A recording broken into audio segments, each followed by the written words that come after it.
the TV.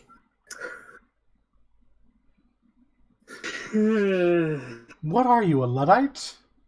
I thought I was supposed to be the old man here, huh? I should make sure that my stream is set up properly. I don't watch TV on the TV. I just realized that I may have it. Nope, it's on Shackled City. Good. Okay. I actually haven't watched TV in ages, but I do watch YouTube on the TV. Sometimes I'll do that. Count as watching TV? If they're broadcast over cable or network. So if I watch them from when they're not on the TV. If you watch them over like Hulu or something, the jury is out. So I just want to point out we are still in chapter 1 of 12. Yes. Yeah. We are swishy boys.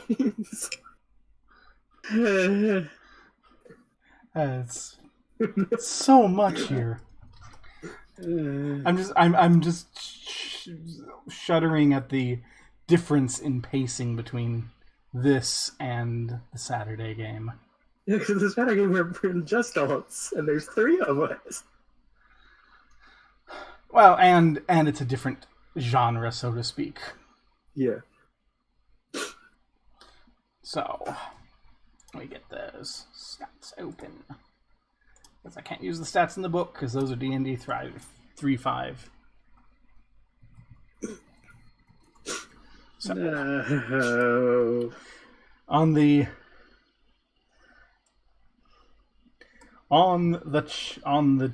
official streamy chat, do you want to explain what happened previously? We murdered Maple. Nearly got blown up. Saved the kids finally. After like 5 sessions. We have found the kids. Had a cookout. And then we heard a scream, and it turns out that an ogre ate the maid. By the way, I need to get back to that. Oh, there it is. Get back to that maid. No, like I needed to find my place on the map, and I found it, but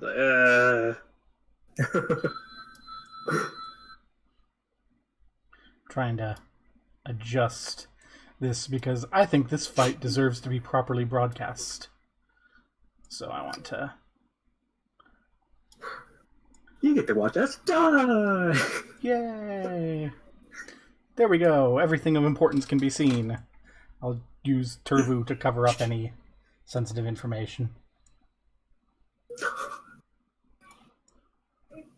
Ton of TM can sit over there. Names up there. Yay! So, this is GM view! Don't tell the players. Don't tell the players. Players don't go into the stream. Players don't go into the stream. You have other things on your considerations. So, like dying. Yeah. So, speaking of... me hungry. Initiative? Initiative? Is Lizard Wizard not collect? Lizard Wizard's connected. Oh, I'm stupid. Yeah. Immediately into initiative.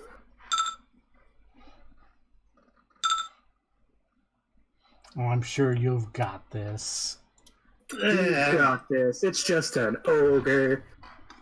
It's just an ogre in... So, what you can see, I should probably remind you, you're in this little L-shaped room. You've got this pillar of stone. You've got 2 cages hanging from the ceiling with those little bugs in them. You have this elevated stone area that has 2 anvils and various anvil tools. You have a flaming hot magma forge and the 2 corpses of the maid and the assistant chef with Tsukasa's hanging over them. Shouting, "Me hungry, where me food?"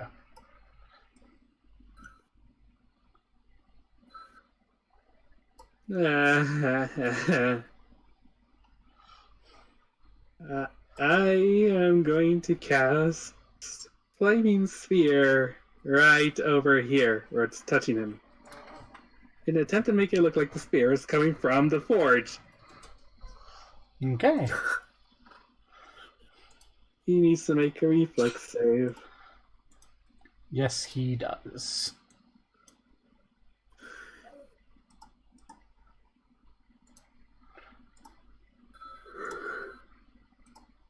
But first, we need to make this all fancy. Nightfall. I'm not going to call that a fireball.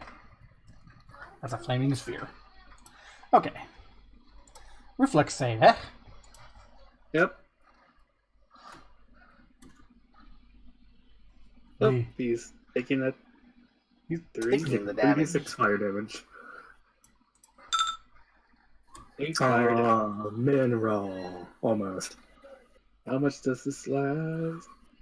For 4 rounds, and I am going to run over here to hide. Terrible. Just fucking leaving. I'm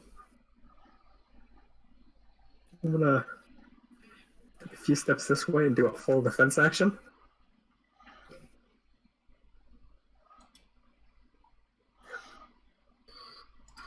I think I know what I would do if I were him, but he's very stupid. So... stupid forge! Spit flame!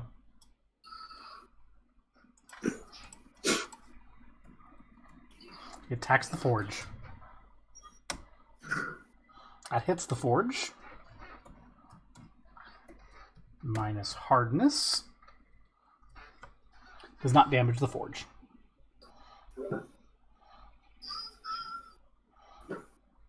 Oh wait, no, I entered the wrong typo. I did a typo. That should be 3 damage to forge. No way that's going to go badly for everyone involved. But it does mean he does not move away from the sphere, because he's stupid. Because he's stupid. Because he's stupid. So I guess I better roll for that damage. Correct.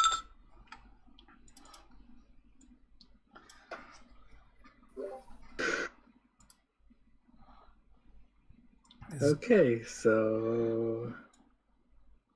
Trying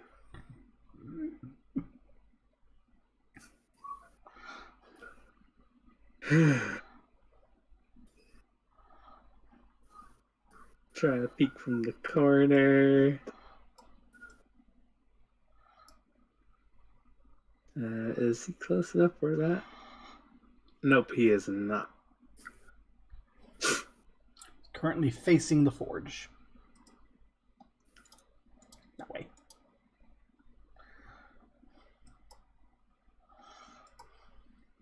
You know what? I'm just gonna retreat back to corner.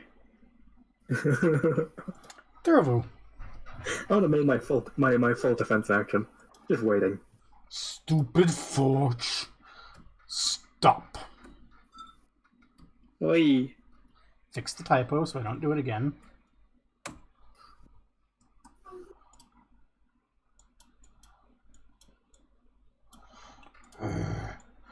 Ouchie forge. Then I TM. You're gonna move the flaming sphere back on him? If I can make a 5-foot step and make a move action to move it towards him. Yes, you can.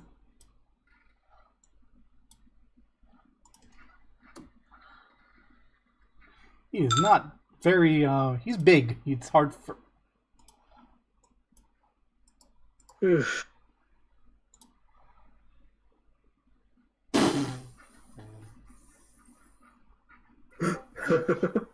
Is he out? He had 14 He's hit dead. points. That's a lot less than I was expecting. I mean, that was a strategical way to beat the stupid.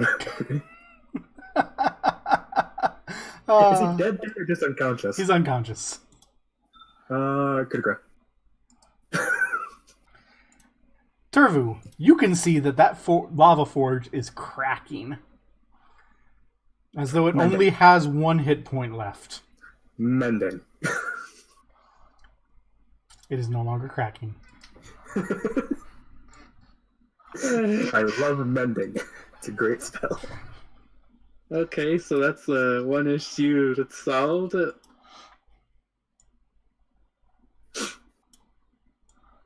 Okay, the ogre's been taken care of. If the guys are like, there was an ogre. What? That's pretty much exactly how everyone down there is like, what do you mean there was an ogre? Okay, I did not expect it to go that smoothly, but perhaps I'm like expecting something worse. It's just yeah. I was expecting it to go smoothly the second you say from the forge. Yeah. We outsmarted him.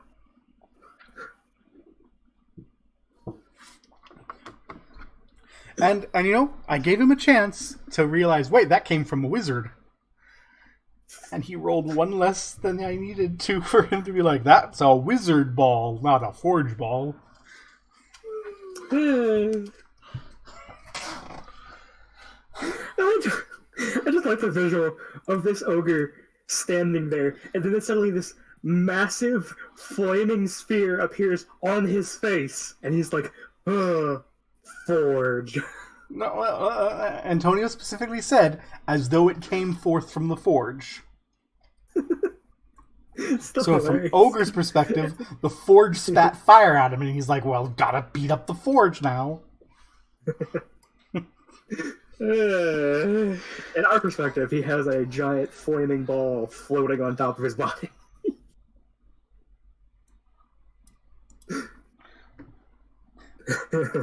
Uncontrolled, the flaming sphere returns to the comfort of its home.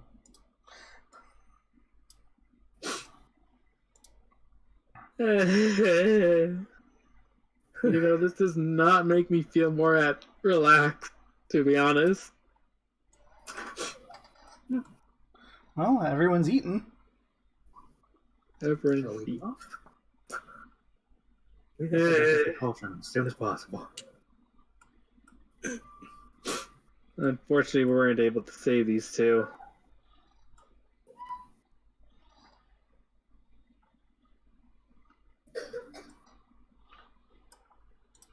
I'm gonna check the ogre to see if he had anything.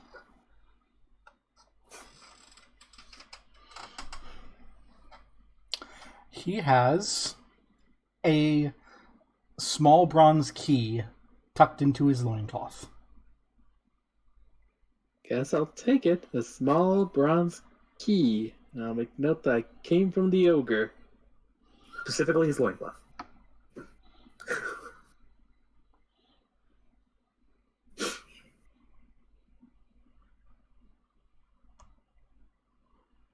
Are we supposed to see in here? Yeah, there was a secret door that the ogre opened as he came out of it. Huh.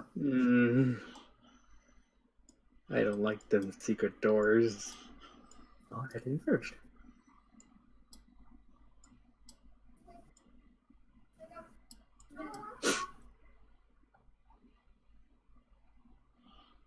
What do you see? A lot of weapons.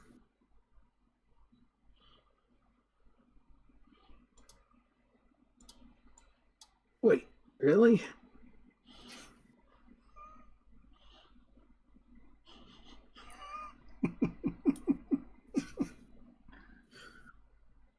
Dozens of forged weapons are neatly arrayed on several wrought iron weapon racks standing in the floor. Pushed against the wall are 2 tables covered with suits of armor.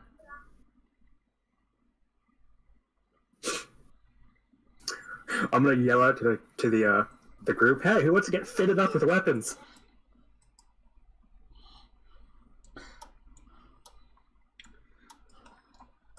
Me.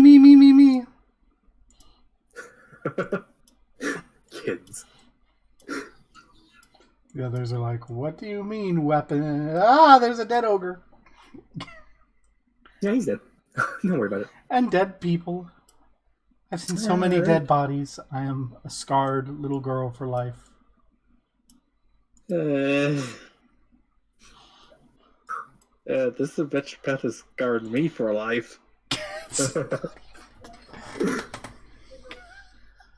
Let me tell you, I've been through a lot of shit in the past few years with these campaigns. I don't know. This was always, I think, until we leave this place, I'm always going to feel like on edge.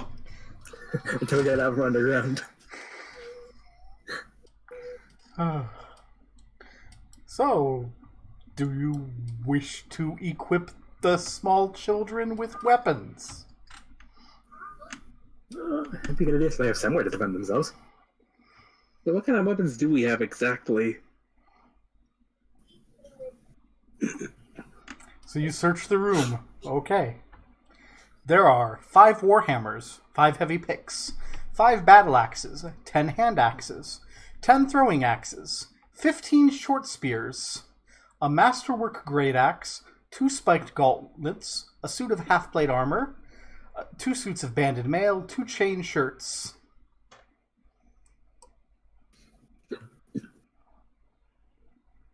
You know, I really appreciate the extra armor if it wasn't for the fact that it just makes a huge risk for me to go kablooey. Kablooey. No, I did perk up with the mention of throwing axes.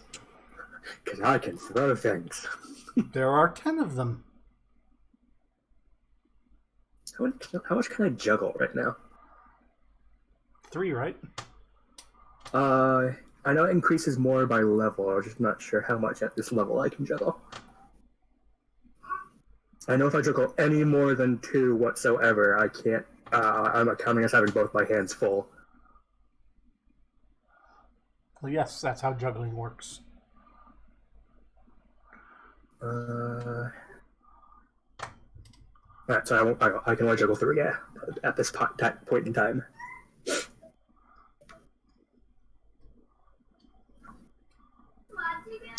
I'm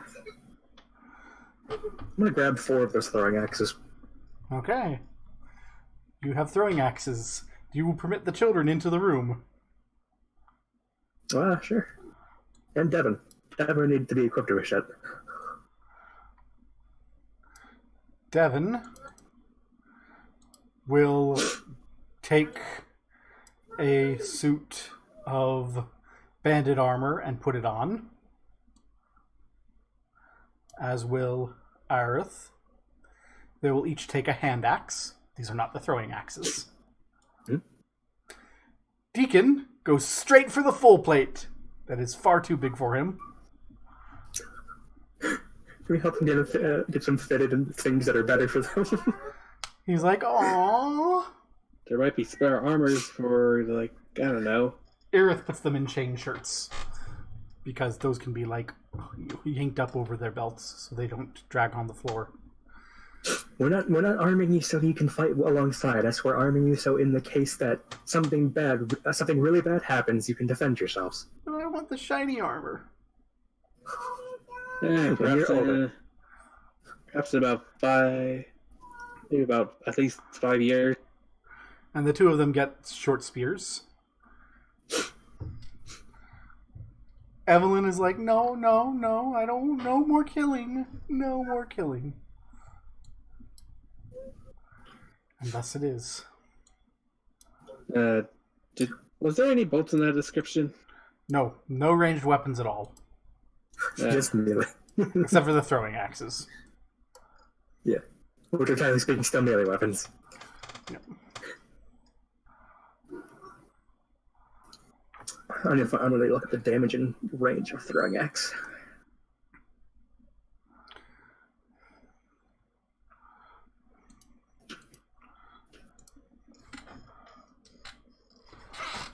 Hello?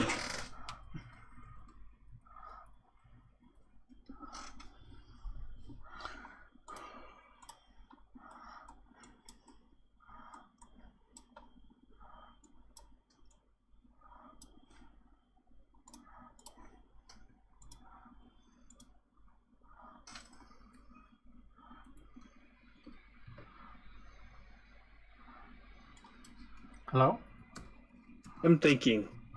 Sorry, I didn't mean to come off as rude. I thought my internet died because everyone went quiet. No, I was I'm just quiet like, because I muted myself because parents are coming down. Ah, sorry, I was quiet because I was thinking what to do next. okay. Considering we now have like 2 paths. Let's Do see. we go through the secret area or do we go through the main hallway? It seems.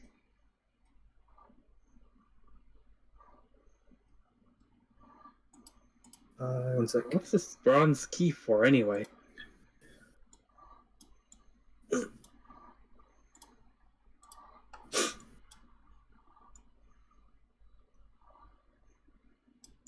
So many questions.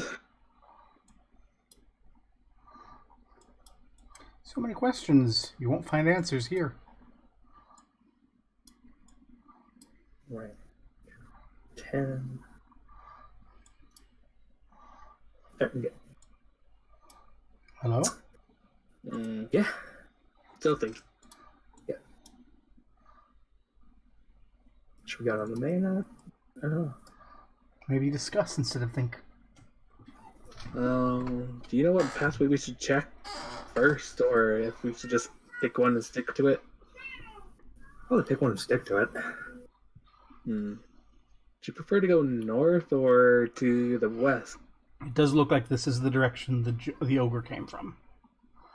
How do he fit in that hallway?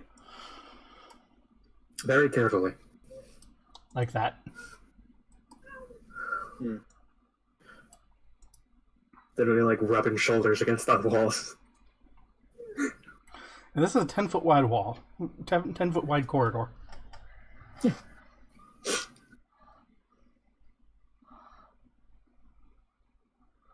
Let's at least look down this way. Alright.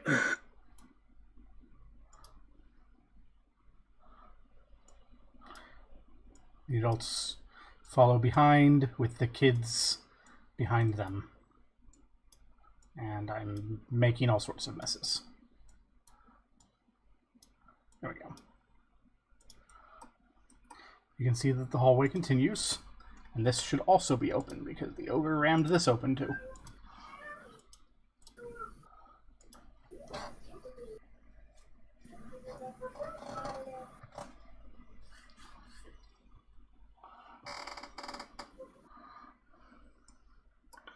So in this room you can see 2 beautifully carved pillars built like statues of dwarves holding up the ceiling. There's one there and then one there.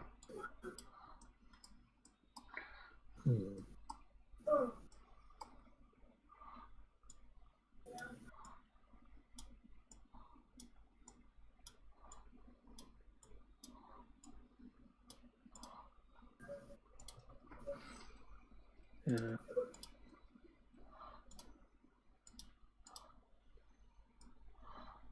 You see anything, Garvey? You can see This way. a secret door that's open right there that has been opened and just not closed, and a door over here that's been knocked off of its hinges. Would you make a perception check, Turvu? Alright. Perception +7.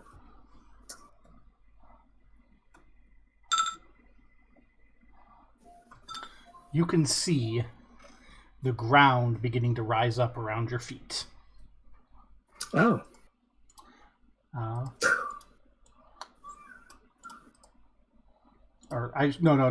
Antonio, you don't move. Mal, you make a 5-foot step. What is this direction? Oh. I moved in the wrong direction. You chose poorly.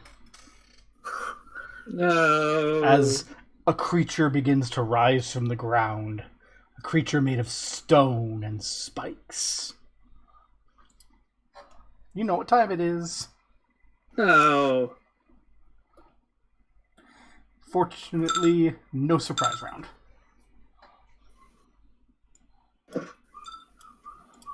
Turvu. Stepping back. I will arcane strike him with one of my throwing knives. Or one of my stun knives. Okay.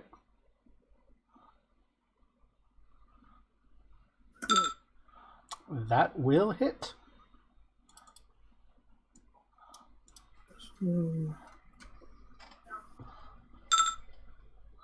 That will hit quite nicely.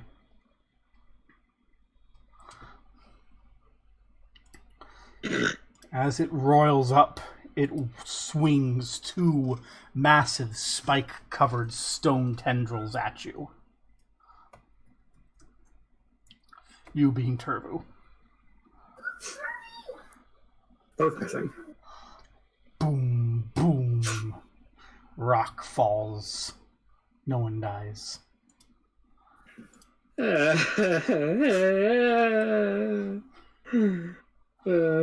Knowledge engineering to figure out what the heck this is. This is no aberration. This is some sort of elemental creature. Elemental? Not play! What exactly does... This is knowledge planes. Okay. You don't know. You have no idea. Some sort of earth elemental, maybe. Turvu.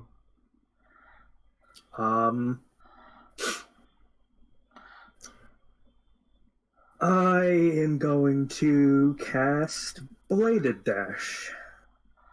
Okay. Is this a touch spell? Because if it's not, there's an attack of opportunity, is there not? Let me just get this up. Wait, Dash is a level 2 spell.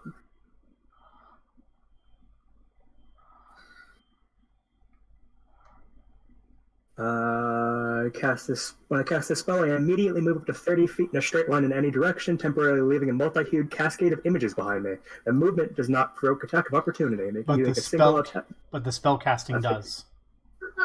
Yes, I think so. And that hits. No. So what's my concentration tick? So it will deal 10 damage. Oh, jeez. As you start to cast, it brings its tendril up, smacking you hard. Spikes pierce your flesh, and concentration check. I think this is... 1d20 plus charisma. Yes. Damn, failed that. And you lose control of the mystic energies as they fade away into the badness.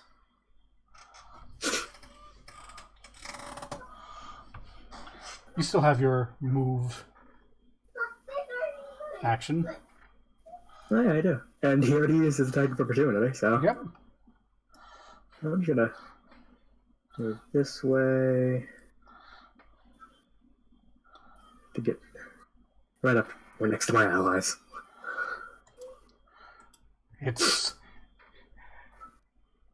So it had something like a hole facing you. That hole closes and opens again upon its back, staring right at you, Turvu. One of those hits. Battering you more damage. thoroughly. Right. I'm still fine. I'm at 7 HP. Donatium. By which Jeff. Crap, I forgot how this worked. How did I forget how this worked?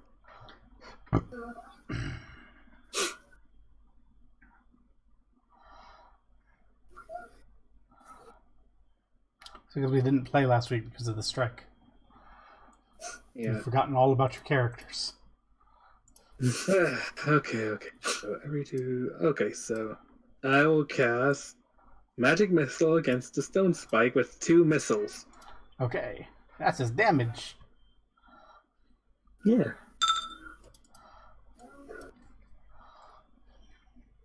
That mid-roll. It's depressing. Pew pew. Turvu.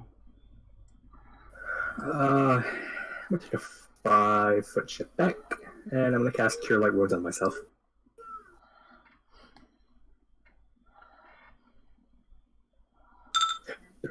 For 10 healing. It's going to take a step forward, not a 5-foot step, a proper step, and bring its tentacles down upon you.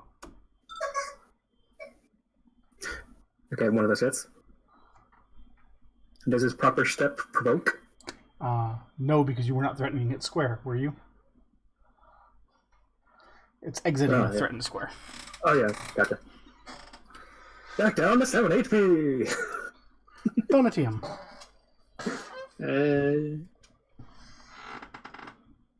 Everyone not fighting, get behind the corner. It's like 5-foot shift and an attempt to acid splash the Stone Spike.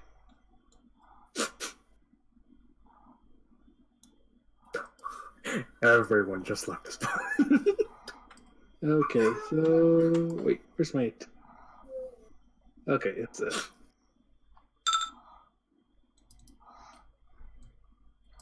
touch, but I don't think that touches. Oh, that touches. It does. Yep. This is a big honking thing of... Stone. Sorry, I'm trying to help, but the dice won't let me. I'm dying! Turvu! A 5-foot shift in this direction. And Cure Light Wounds.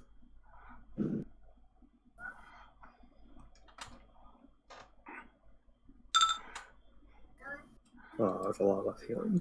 Continues stepping into the hall, into the chamber, squeezing its way. Not even like shoulders against the wall, but like shoulders within the wall, like a fish crawling through water. Yeah, that's Earth Glide. Get them both those attacks miss. Donatium!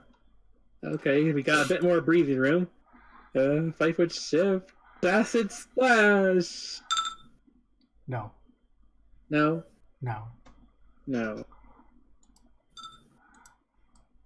Wait, so a 6 didn't touch, or a 6 touched, but a 7 didn't? I thought that was a 13. No, that was a 6. Oh! You rolled a 6 on that touch. Oh. Whoops. I'll give it back its 1 hit point then. I thought that was a 13. No.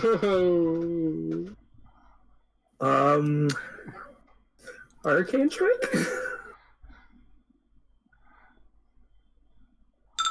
That will hit.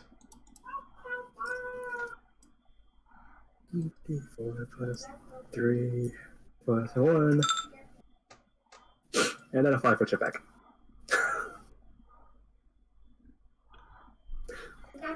It is not looking particularly good as you cleave off one of its tentacle arms. It steps forward, pulling back some of its stone to regrow the tentacle arm. All these arms much thinner, less powerful than they were before. 1 hits. Or 7, right? Yeah, that puts you at 0, right? No, I was at 15. Okay. Donatium. 5-foot shift. Acid splash. Can't thread with magic. Does not confirm. Hey, there's that 1 hit point back. See, I knew you'd splash it eventually. Turvu. Okay, Greg. That hits.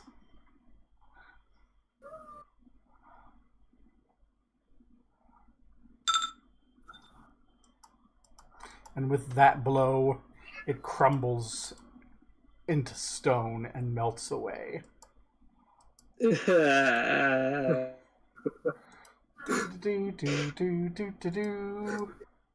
don't know why you're crying, Antonio. You didn't take any damage. In that one fight, I went from 23 to 8. Healing With like no spell slots. healing like 20 in the process. Yeah, I don't have any spell slots left. Shit.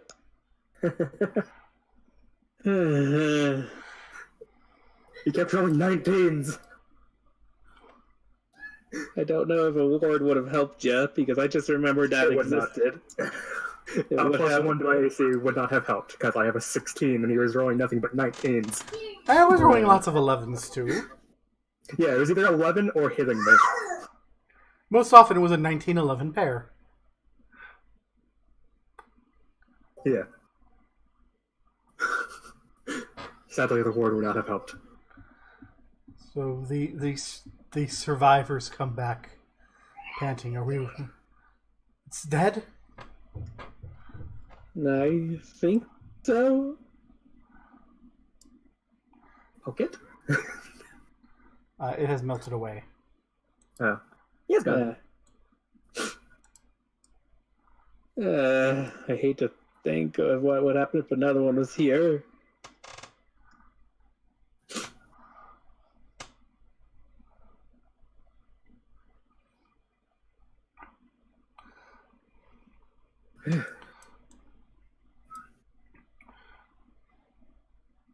Let's check out this room down here first. A foul smell emanates from that room.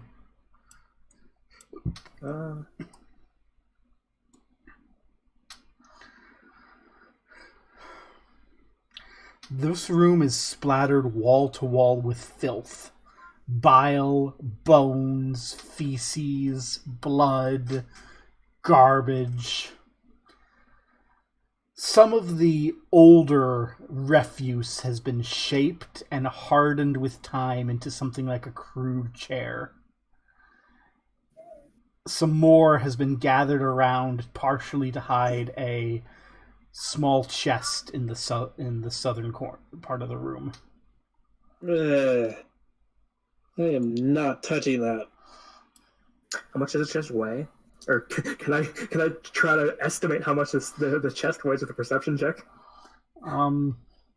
It looks like the chest itself probably weighs 15 to 20 pounds, plus whatever's within it. Do I have a rope? Do you have a rope, Antonio? Does it look like I have a rope? I'm gonna check the rest. Does it look like I have a rope, says the wizard wearing a rope over his shoulder. I do not have a rope. Does anyone in the group have a rope? Nope. Oh, I can't do the rope trick with mage hand. If you want that chest, you'll have to go into the shit room.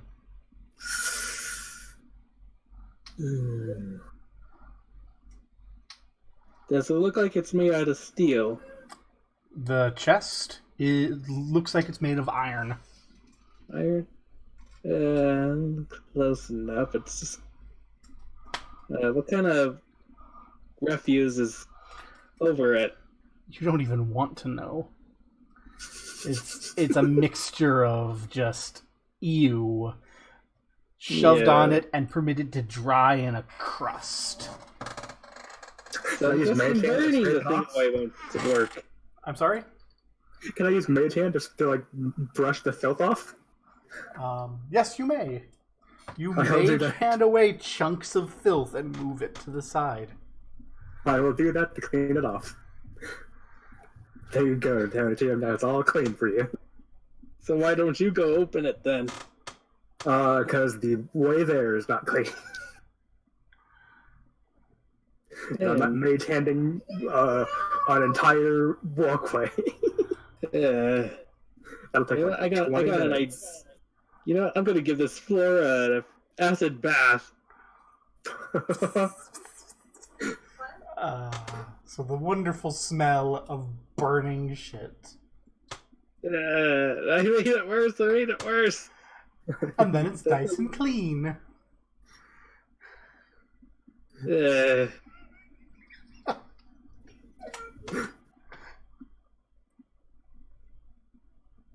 Where's the chest again?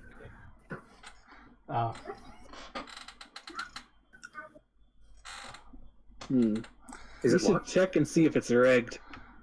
Yeah, I'll check for chest first. Okay.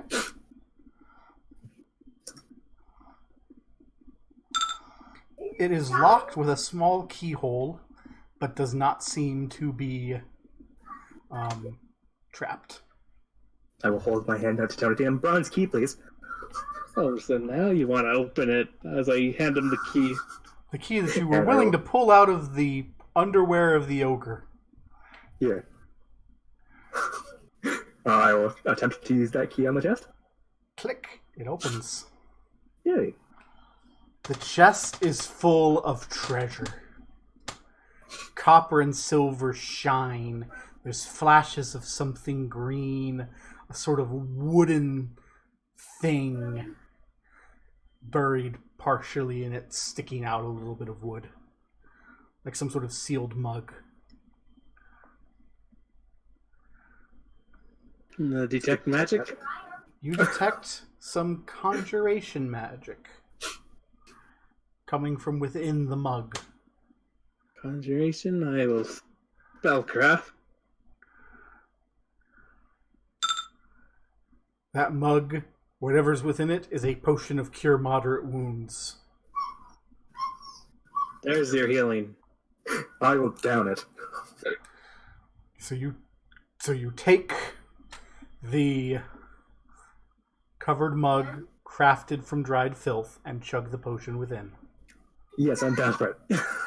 Okay. How much is it? 2d8?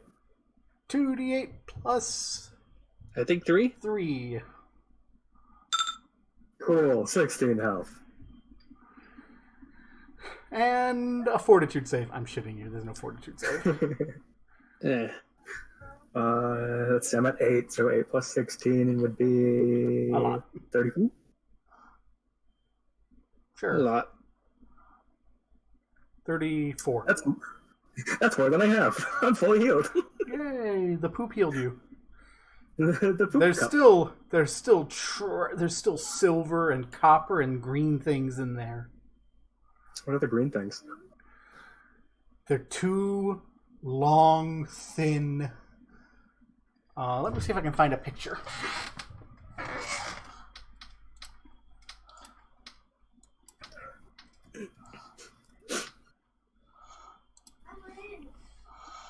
There.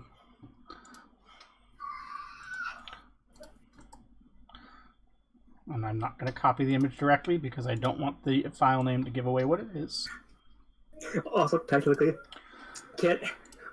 Even if it was an actual fortitude save requirement, if it's like for poop and like disease, I'm immune to it. Because of my armor. My magical armor, remember? Yay! You're immune to the poop. So there's two of these beautiful green gems.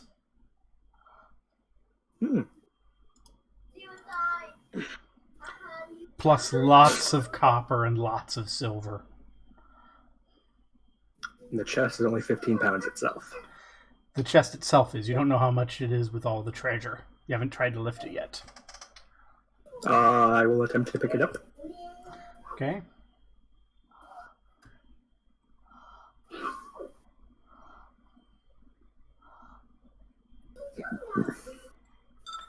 The chest in total is 96 pounds.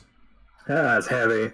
Mostly due to the 81 pounds of coins within it.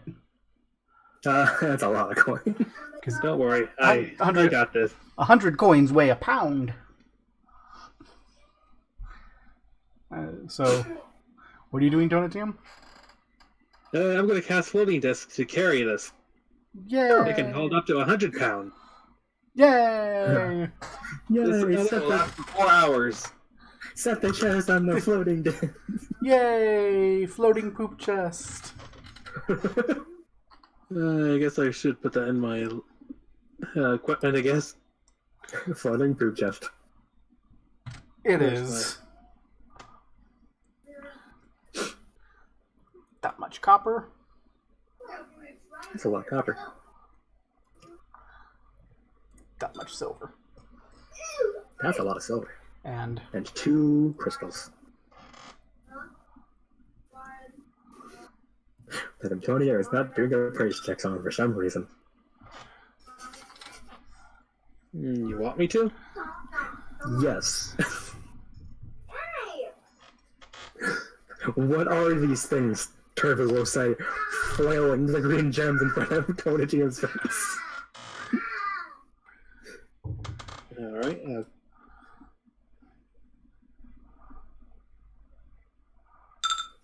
why, those are emerald cut spinels. A fool might be able to be tricked that they're emeralds, but they're less valuable green gemstones. Each one is worth 100 gold pieces. So, not emeralds, but pretty good fakes. Yep. You could sell them for potentially more if you could con someone. If you're that sort of monstrous person.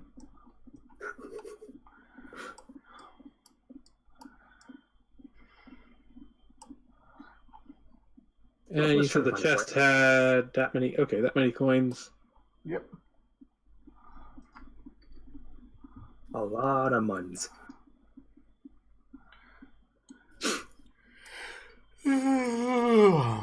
Excuse me.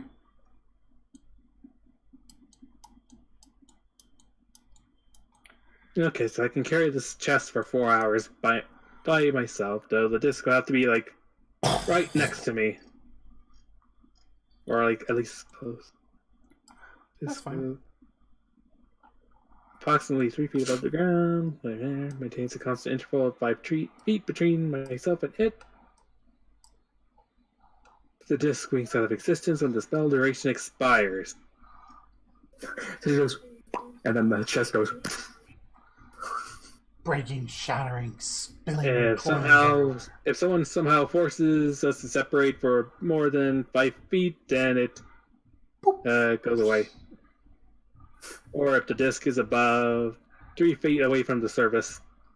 So, like, if we suddenly, like, the ground caught below us, it goes away. Now I just imagine setting a trap using floating disc by having like a huge amount of heavy shit on it, then just slowly pushing it off the edge so that it goes boop, and then all the heavy shit just lands on someone. To be honest, the thought had crossed my mind too. But for now, I have a disc with a heavy chest next to me. Cool. So there's 2 ways to go. Back into this foyer that is hidden by a secret door, and this door up here. Where do you think we should go, Dervu? I'm just gonna peek my way in here to see what's in this room.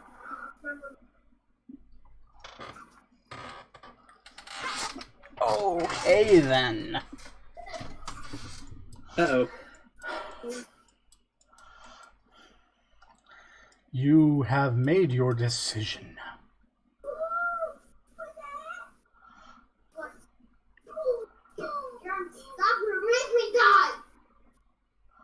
Okay. The ceiling in this chamber rises to an apex. Oh, excuse me, that's wrong. Yes, 30 feet overhead. Great pairs of iron doors are set into opposite-facing walls, although only the northernmost doors are sealed with a heavy iron bar. Each corner of the room contains a 2-foot-tall stone brazier, carved in the likeness of an ovoid creature with 3 stubby legs, 3 eyes, and 3 spindly arms spaced equidistantly around its pebbly body. Smoke issues from a gaping mouth atop the creature's head. A dark, pungent haze fills the room. A 9-foot-tall, gray statue of a dwarven warrior stands before the southeast pair of doors, facing north-east. That is, it's facing You, actually. It stares blankly forward, 2 glistening black gems embedded in its eyes, a spiked helmet resting atop his formidable brow. His armor bears graven glyphs, and a shield is hung over his back. His stony gauntlets rest on the handle of a stone great axe, etched with fiery patterns. The head of the weapon is planted firmly on the floor. Draped over the statue is a mass of iron chains, ending in nasty barbs, spikes, hooks, and blades. Some are coiled around the statue's arms and legs to keep the chains from sliding off. Detect magic? You detect magic radiating from the gems within its eye sockets and from the chains. They are transmutation, both. Both? Mm-hmm. Okay, then. I'll have to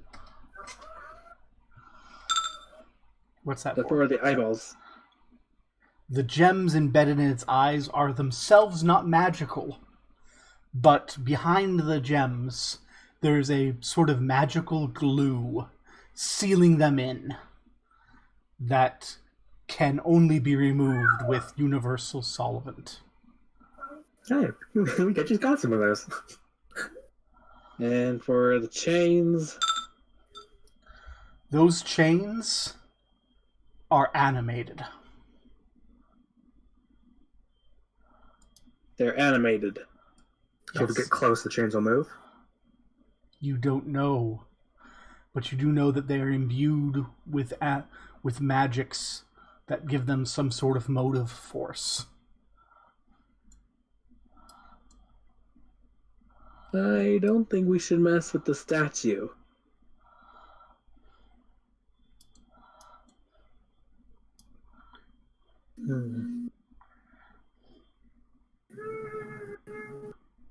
Could probably just get the gems out of its eyes using Mage Hand.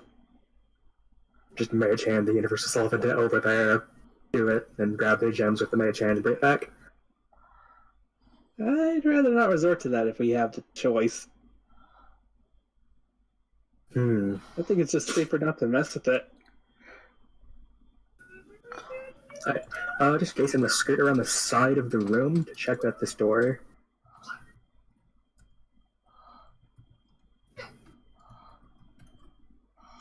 That door is currently locked with a bar on the inside. Any traps?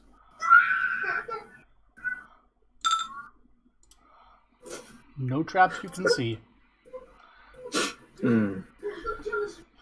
I will try and move the bar. It's heavy, but you can move it. I'll move the bar off. Okay. And then peek out through the door.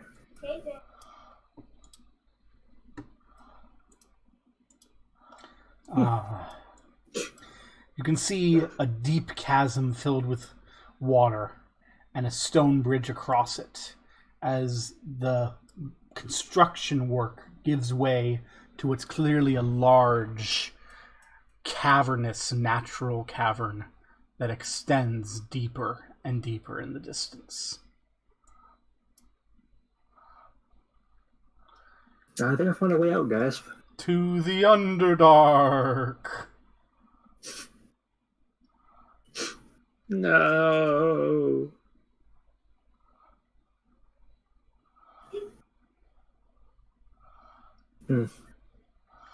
You have a sense that is not a wise direction to go. It's not a wise direction to go. That would not lead you up to Cauldron, that would lead you down deeper under the earth. I will just skirt my way back around this room and head back in.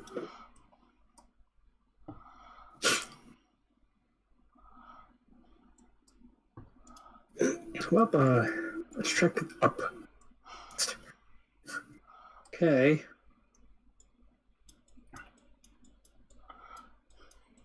Gonna open this door. Let me check for traps, gosh. Okay. Fine. Fine. I'm check for you. Door's open. You find no traps. Okay. Again? This room, the walls are made from polished black malachite, and there are these 4 long chains that rise up from the floor, where they go down into the floor and then seem to come up again as a pair. And as you move your eyes upwards, you see a shaft rising up into the darkness. You think this is an elevator of some sort? Wait, we don't know what elevators are. Elevators don't exist. It'd be a lift. A lift? Seems that way. Where are the controls? Or do we just pull it? I'm gonna make a perception check to look around.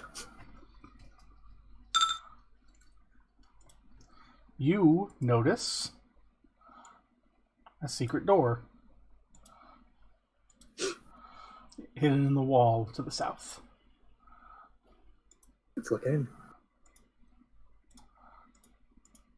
There's a small alcove behind it, cold and dark.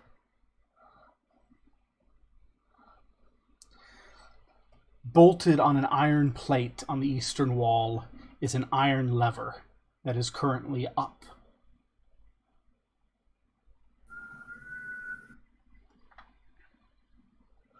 I'm gonna experimentally push it down. At first, nothing seems to happen.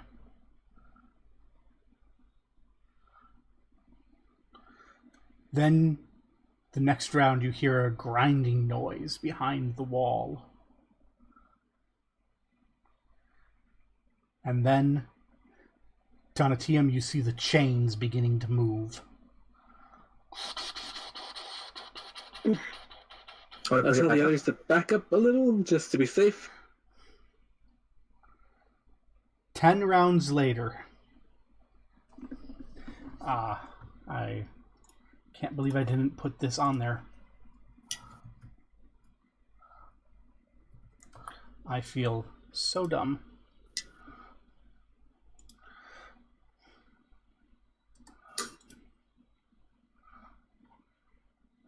Where are you? There you are. 10 rounds later.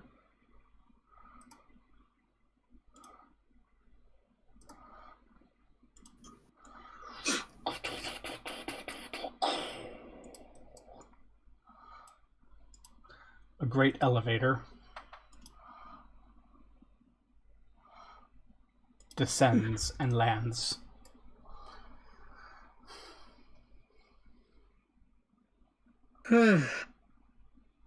Okay. I think this is our way out. Up is out. Darvo? Yeah. So, how are we gonna make sure it goes up? Like, it seems that someone needs to push the level for everyone to go up. That means they'll be left behind, but if one of us could find the lever on the top floor, then we can also bring it back down. Tonatium, it took a round before you heard anything begin to happen. So it kind of seems like there's a slight delay between pulling the lever and the elevator starting. Yes. Okay, so Everyone on. Okay, so if you're fast enough,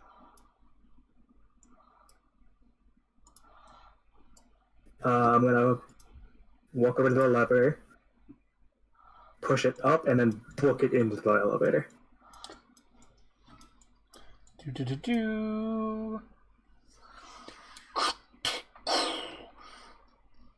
Nothing happens at first, and then there's a grinding noise, and then the chains begin to move.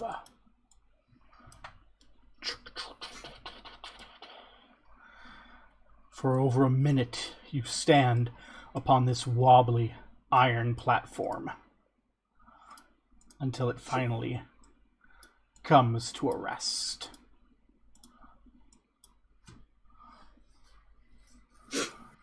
Oh, we're back in the shelter room. Nah, I don't. It just doesn't feel the same without the mask.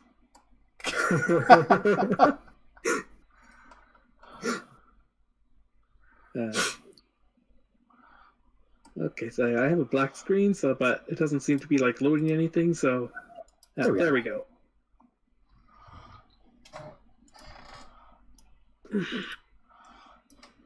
There's a door to the south. Let's look for traps. Let me load my new map key. Okay. Give me un momento. Let's see how much easier Jadaroon is now that you're over-leveled. While it's over leveled, I still feel like something could breathe on me and I could explode. Yeah, that's you. It is weird because I do not nearly feel as squishy as other mage characters I've played in the past. I'm decently bulky. I have 16 AC with 30 health. Oh. That mimic's traumatized me for life, I think. Well, it's gone. I know it's gone, but the damage has been done. And well, we don't Booga know booga by the booga looks boo! of it. Hello! Alex dead, kid. I heard you killed my brother! They don't have brothers. They reproduce asexually. Ah. I'm his kid. Ow. Smacked my headphones with the object. See, Antonio, I did watch this video on like what they don't tell you about mimics. So they get really big. They never start growing, technically. To reproduce, they literally just split in half. So, yeah. The door booby chap? So, on the northeastern wall, you can see the lever currently pointing up. And that door to the south, it's one of those gnomish dwarves. Yeah, so it's kind of small.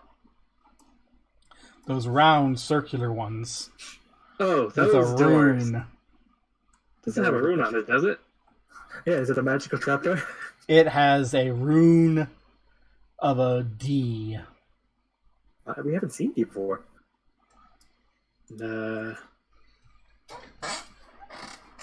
Oh, we haven't seen detect D. magic.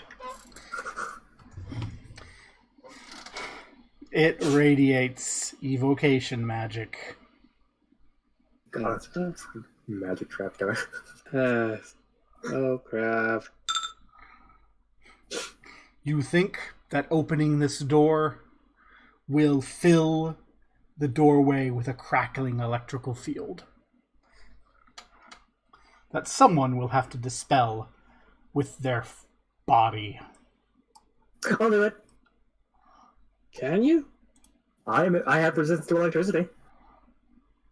Okay, but I'm at full health. I have resistance to electricity. I doubt it's going to do more than 35 points of damage. It is locked and closed, It's locked. as with all of these Do we doors. have on it? Do we have any of the keys working with it? No. Maybe we can force it open? You can try. perhaps you can try to disable the rune while you're at it? Yeah, sure. First I'll attempt to disable the rune. Okay. Back up, Tonatiuh. I urge everyone else to do the same.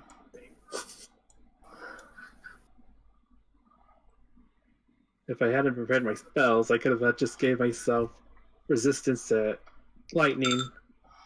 So that failed by 5 or more. Alright, so it goes off.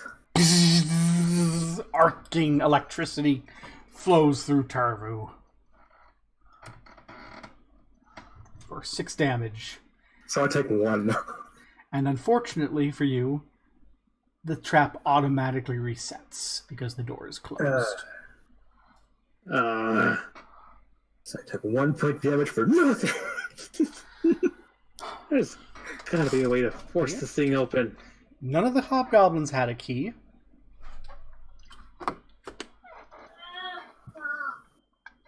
Yeah, we can just break the door. Do I have anything that we picked up from the other guys?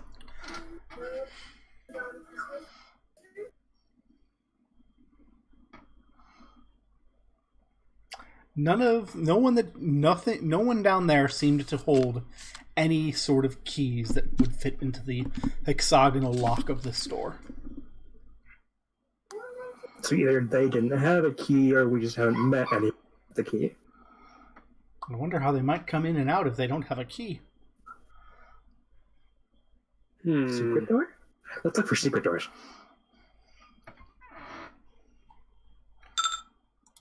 Why, you find 2 of them.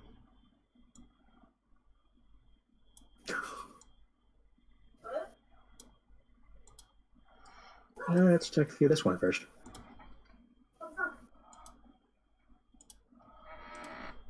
So that is that. Jadaroon. Unlike the Malachite Hold, its numbering does not make any sense.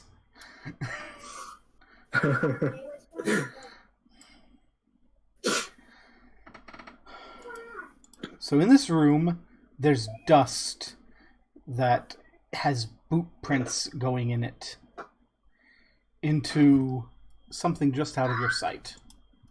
Like so.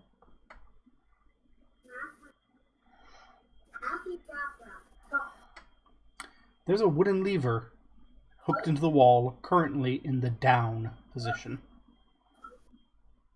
Pull it?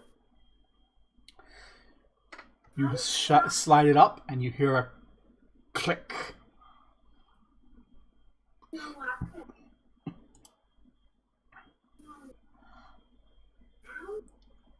Oh? What happened? I want to look around the room. Nothing seems to have happened in the room you are in.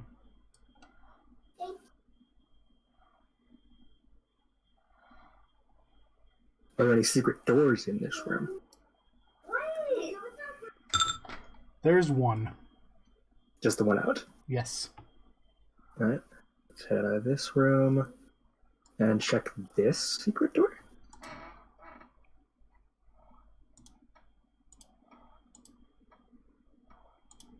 Come on, work. There we go. Through here, you see a short hallway that ends in a dead end. No, that doesn't make sense.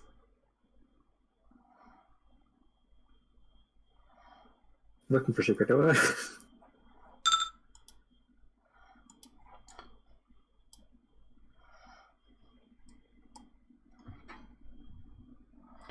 You do not... So you actually see this secret door because it's not actually hidden from this side. Huh. So it's just a door from this side. Yeah. I'm gonna open that door. You see a stairway. Guys, we're back at the entrance.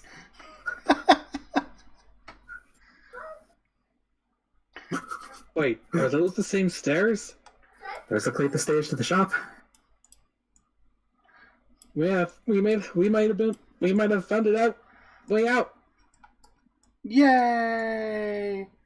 The trap door that everyone stands on all at once groans under their weight, but does not collapse because you flipped the switch, disabling the super deadly pit filled with acid slime. Really? The first thing I checked the left door before I checked the bottom door. I would have felt trapped. But you still don't have your rat. You still don't have Twig. You hear him alone, nervous. Well, okay. How about this? We get everyone. Everyone should be able to get up the stairs safely.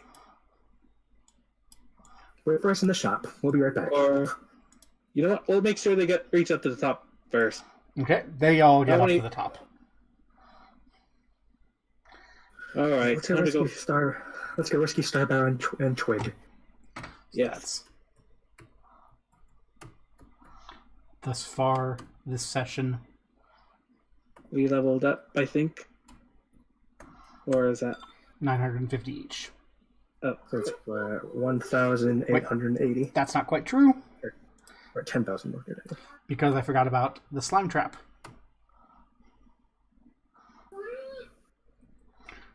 That's 1,050 for each of you.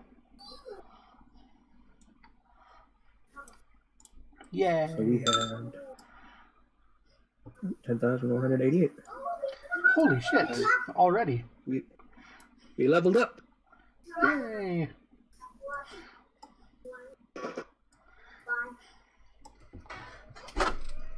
Well, we got them out. Let's go find Twig and the rat. Yeah, there's no mascot here anymore. While we're at the shop, I'm gonna like drop off the chest full of the coins. Gel will be like, ooh, Deacon will sit on the chest, point the spear, and say, I guard my master's treasure with my life! Thanks, Deacon. And Devin and Aerith will kind of slap him upside the head. Calm down, child. Yeah. Alright, let's head back to that room that the mimic attacked us in. Yeah.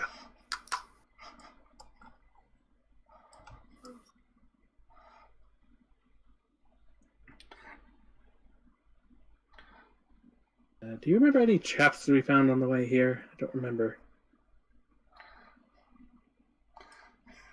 Should be fine.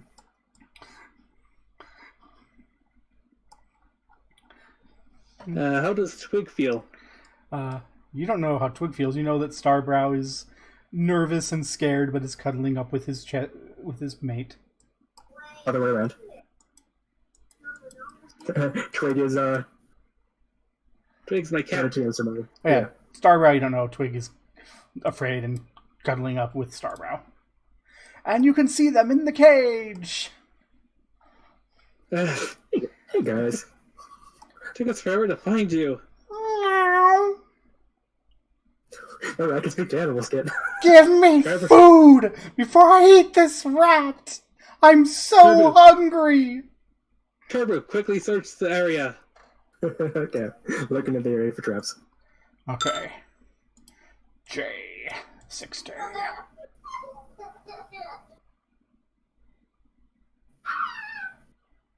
So, you never interrogated the mimic, so you don't know what it has to say.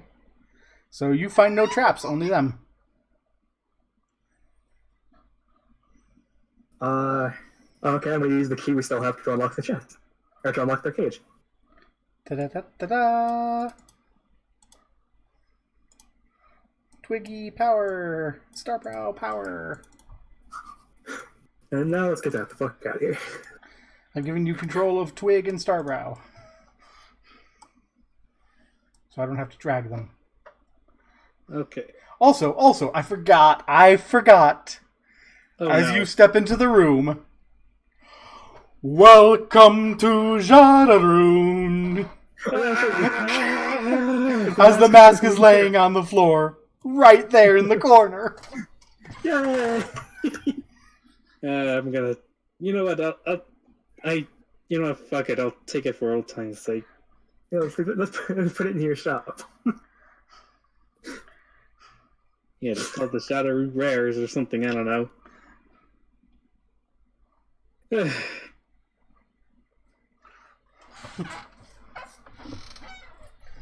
Okay. Would you guys stop let's moving? Stop! No moving. Stop. I'm trying to copy you. We're finally out of that hellhole. For now. For now. I'm surprised we didn't run into the other guys. Maybe what would happen if we took the wrong direction or if we took too long. They went the Underdark path. And they were never heard from again. Where is it? There it is.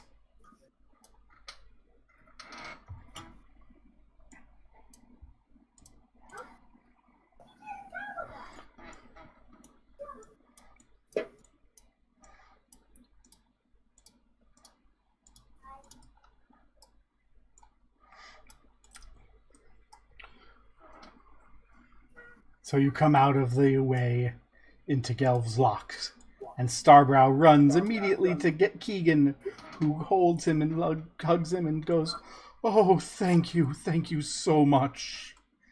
How can I I'm ever sorry forgive it you? took a bit longer than expected. There were some difficulties. I felt Starbrow's terror when something happened. Oh, We were ambushed by a mimic. please, Wow. And it kind of went south from there, but we managed to get them back out here. oh, thank you so much. Please accept this as a gift." And he digs out a thing that the GM is trying to find here.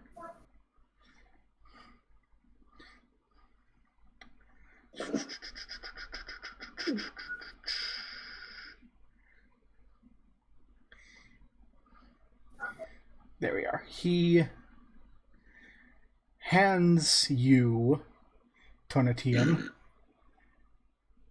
something.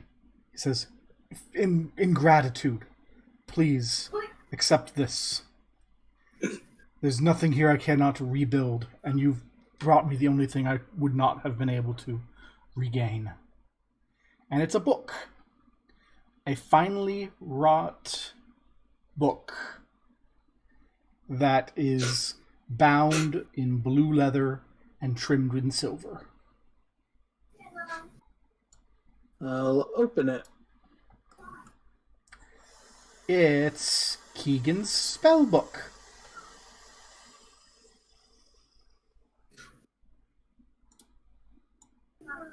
Are you sure? He nods. For in consideration of services rendered.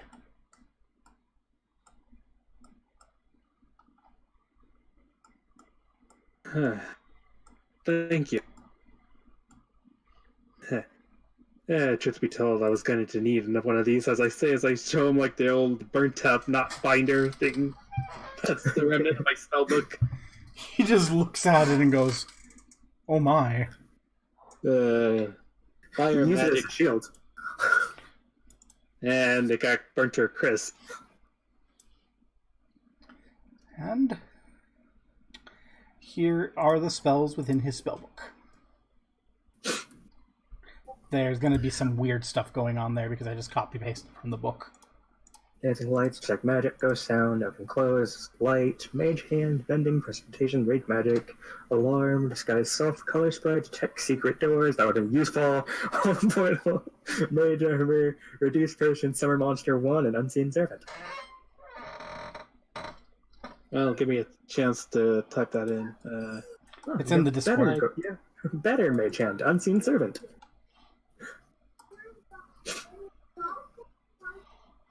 Go sound. Oh yeah, that open close would have been a lot useful. Would have been very useful. Open close would have been useful. Detect secret doors. Unseen servant would have been useful.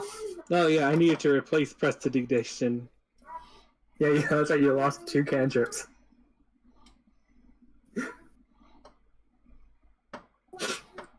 Magic. And while he's looking through, Turver, you may make a perception check.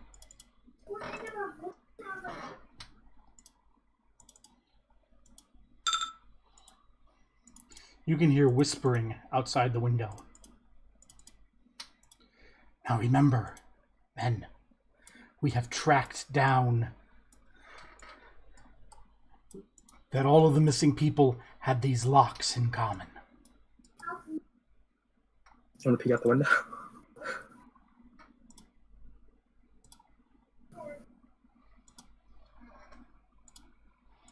Hey, look So- who's gathering. They all turn. And Cora says, Aha! The kidnapper! We've already rescued the kids. You can settle down. The kids come out. Devin, in his chain shirt with his spear, hugging in close. Smiling. The little demon boy saved us! I'm not wearing my mask still. Yeah. So this one over here holds out his holy symbol of Iomade. No. We're in the actual world of Greyhawk. So he holds out his holy symbol of Heronius. Back, foul fiend. I'm gonna hold up my mask and like a little shake it. Remember me? A demon and an unregistered adventurer. We shall have you. Guards! Guards! Oh dear.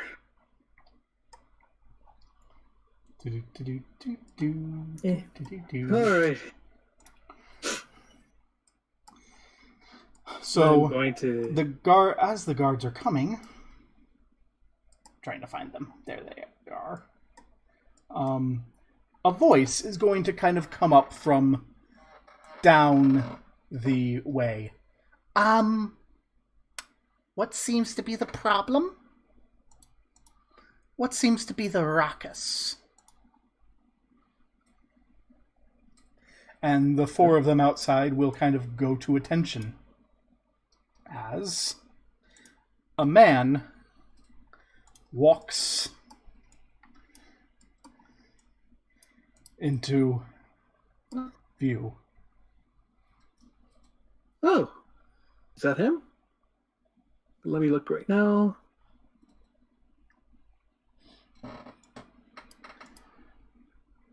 Oh yeah, it is him.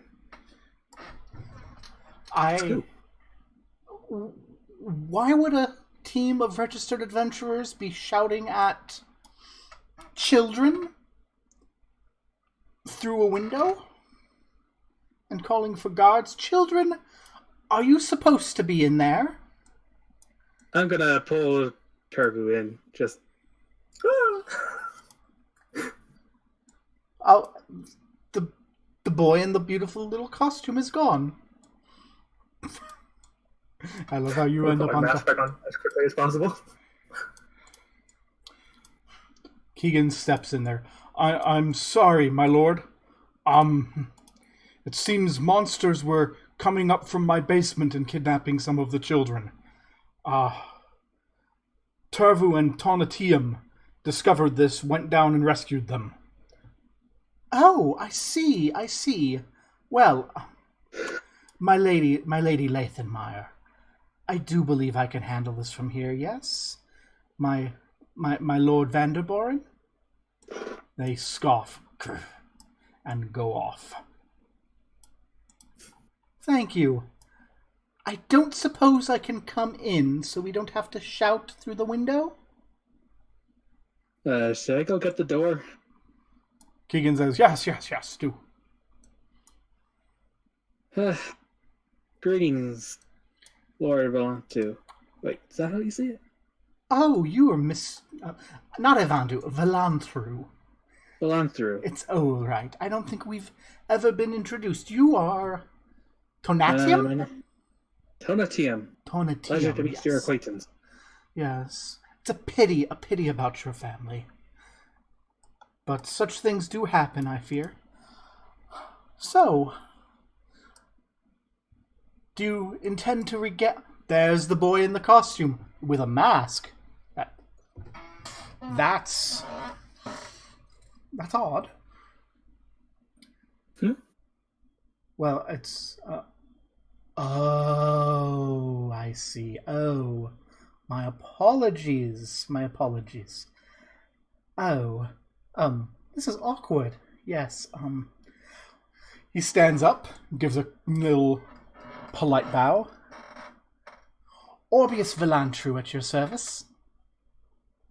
They call me Turvu.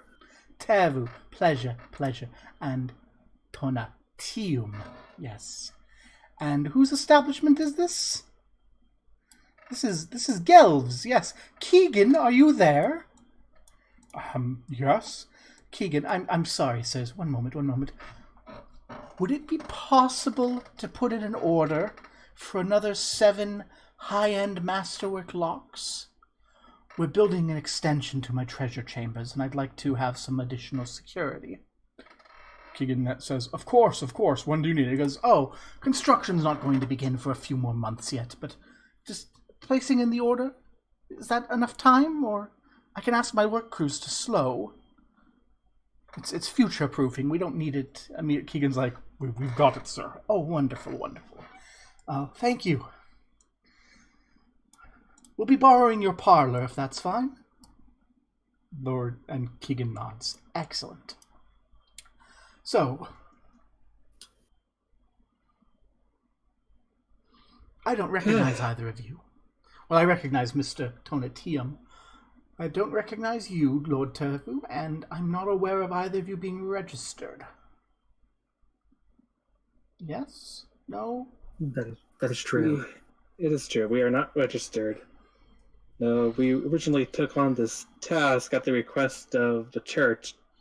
I forgot which one, to be honest, Kit. Church of St. Cuthbert. Cuthbert. Well, we'll want to see the children returned then. Yes. Should I go get them? Only the 3? We did rescue 2 other ones, but while we were down there, 2? I thought there were 4 missing children. No, there was 2 other citizens that were in there, and there was a 4th child, but it seems that he was abducted by a beholder.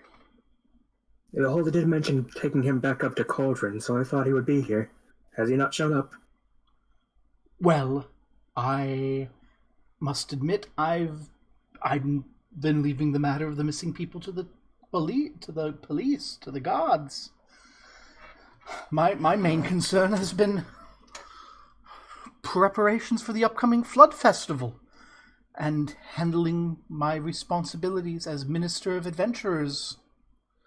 I'm so sorry. I could put in inquiries, although I imagine if you went to look yourselves, you'd find out sooner than my inquiries would. I assume so. So, Lady Lathenmeyer, I do believe she found your footsteps a few days late. She is going to be pushing that your investigations were invalid. And they are, legally. Oh dear. I could draft some paperwork and we could backdate it. Tell me, was there anything exciting down there? Besides the beholder. That's a little terrifying. Don't much care for the stories I've heard of those. Well, how about we start from the moment we came across the mimic? His face pales. A mimic? Well, this is going to be more of a story than I have time for certain. I'll clear my schedule tomorrow evening. Would you meet me at my manor for dinner? Is that acceptable? Tomorrow evening? Yes, at the Vanderboren Manor. Of course. Oh, simply marvelous. In that case, yes, I'll have things backdated. I'll have it backdated. We can sign, assuming you don't mind being signed as official adventurers. It gets us out of trouble, of course. Yes, it would legitimize your investigations here. It would give you first claim to any treasures herein that are not property of someone else that we can prove.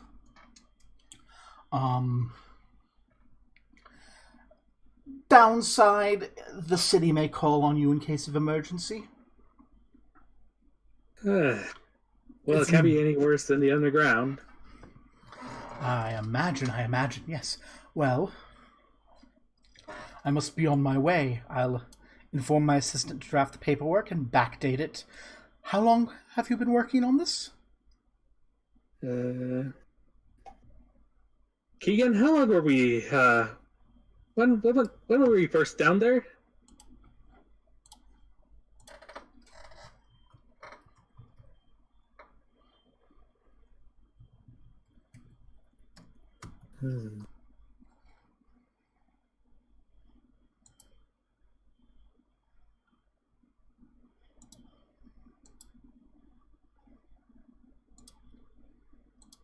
No idea. I think it might have been a week. About a week? I don't know. It's just, it's a bit hard to figure out since I don't know how long I was, like, knocked out in the jail. Oh yeah, you were out for a couple of days. Probably, I think probably more like 2. Yeah, probably more like 2 weeks in Okay, total. so about 2 weeks?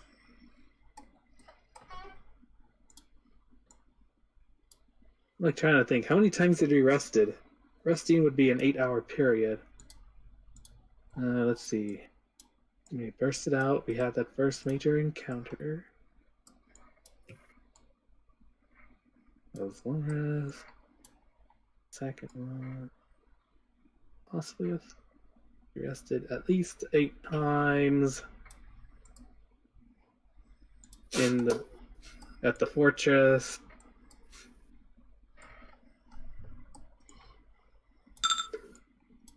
So we at least had like a whole day, like an entire 24 hours worth of rest periods. You were unconscious for a couple of days. I know that when we were in the jail cells.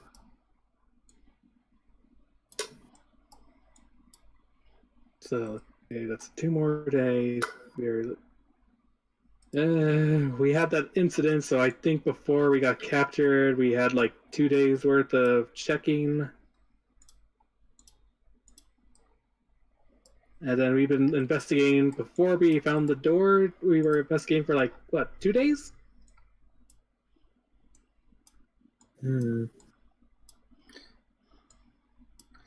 If we include the day where we first heard the rumors. I'll backdate it for 2 weeks then. That's acceptable for everyone? Yes, sir. Marvelous. Simply marvelous. Well, acceptable at least. Well then, I simply must be on my way back to work. Have a wonderful day, and it's been a pleasure meeting you, children. Study hard. Don't murder anyone with the spear. You might want to take the spear away from the children. I think he's almost poked his eye out. Yeah, we should probably do that. And then he hurries off down the road. Sorry, kids, you're gonna have to give us back those weapons. Aww. Say the children. It's okay. When you're older, you could probably... No, give me a second. When you're older, you can give me a second. Just like how we gave you a second. And by a second, I mean 2 weeks.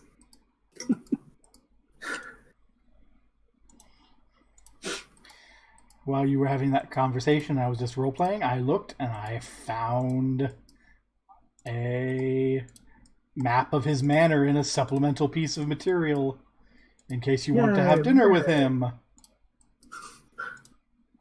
Yay! It does not match nicely with the squares.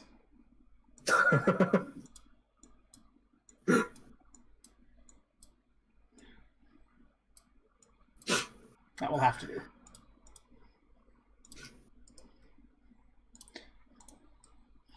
Yay, he has a map now.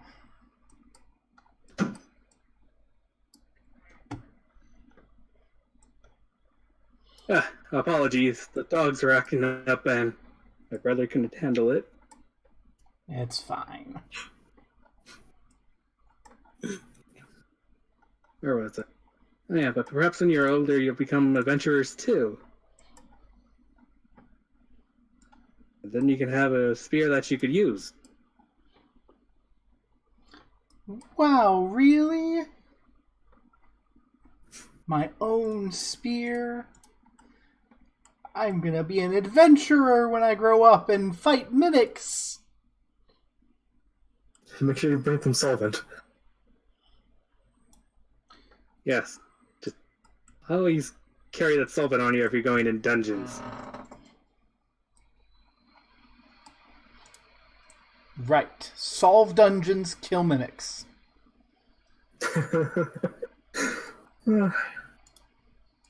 Anyways, we should probably get these kids back to the orphanage. What about Eruth and Devon? We'll go try to pick up what's left of our lives. Be safe on your way back home. If it's still there. And they Right. walk off, hand in hand, bound by their traumatic experience, hopefully never to be seen again. Wait, it's been 2 weeks. Oh shit! The rent! The rent was due in 2 weeks, I think. The rent is due tomorrow. I mean, we did get like 5,000 copper pieces. We should probably get these kids back to the orphanage and report to the church. Yeah. Come along, we're going back to the orphanage. Aww, they say. Orphanage.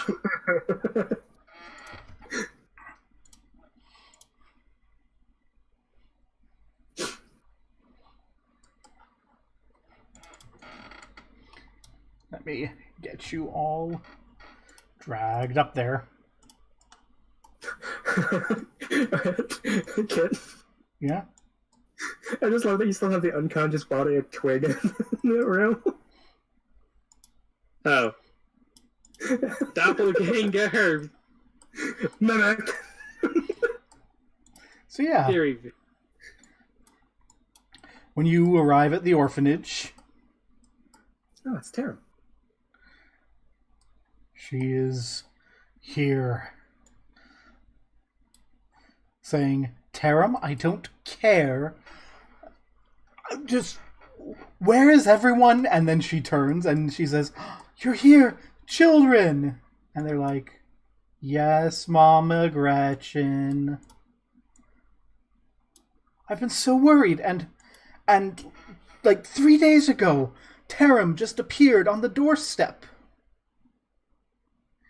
And why you found them?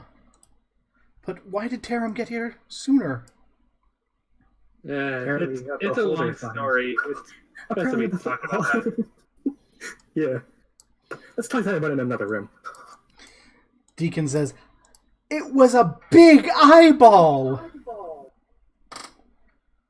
And Taram just puts his hand in his head. Picks it up and says, Deacon, silence. Child.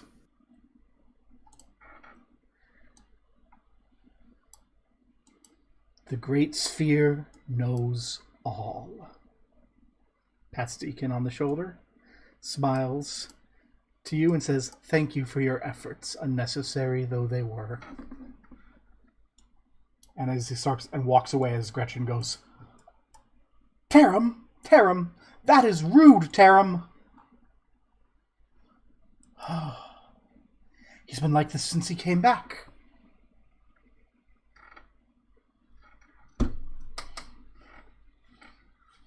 I don't know what got into him.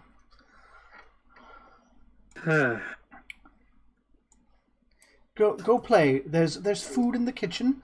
We're having meatloaf and braised sausages as a special occasion. And you can see Evelyn flinch. May I have some vegetables? And Gretchen goes, well, I suppose. But you always loved meatloaf. And she shakes her head. I don't want any meat. Poor kid. The others are like, yay, meat! Doesn't seem like Evelyn handled it very well. I'm surprised the other two are handling it very well for what happened. You can hear Deacon shout, the ketchup looks like blood!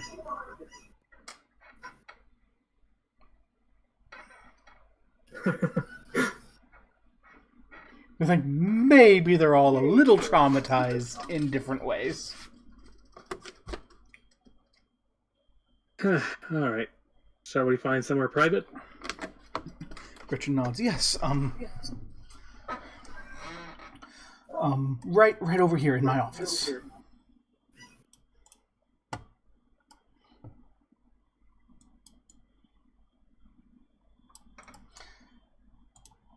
Tanatium, you may make a perception check. Perception? Okay. Oh, yeah, that's right. I don't... okay. That's probably well.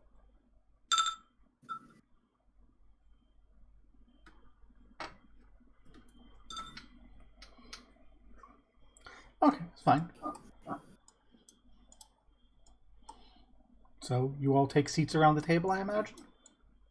Hmm? Yeah.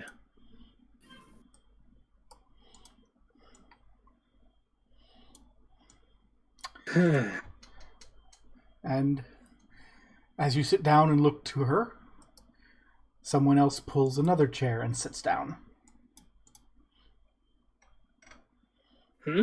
And Gretchen just looks and goes, oh, I thought there were only two of you. And There was. a fourth?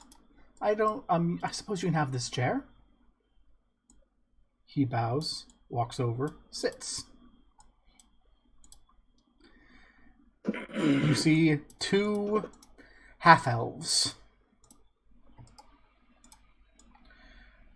Both very well dressed. Clearly adventurers. The one who sat down first turns and says, Miss Tashik, we'd like to borrow your heroes for a moment. And she looks back and forth and goes, I'm afraid I don't understand. If you're not related to them, then I insist that, and the one here comes over, and as he walks, he takes a small cloth and puts some sort of potion onto it. And as he walks over, he brings the potion around to Gretchen's mouth, and she shakes for a moment before collapsing to the ground unconscious. Apologies. We first caught wind of you a couple of weeks ago, but you disappeared off the map before we had a chance to converse. Oh, dear. He reaches out his hand across the table. I'm Thario Elegoth. This gentleman reaches across to you. And he points to the other person. That's Felian Shad. We're free striders. Free striders? Yes.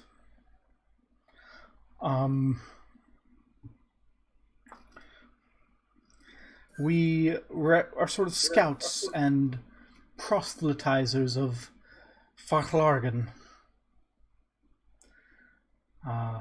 Normally, we would have approached you in disguise and had some conversation, but it seems that while we were trying to get in touch with you, you solved the problem that we were concerned about.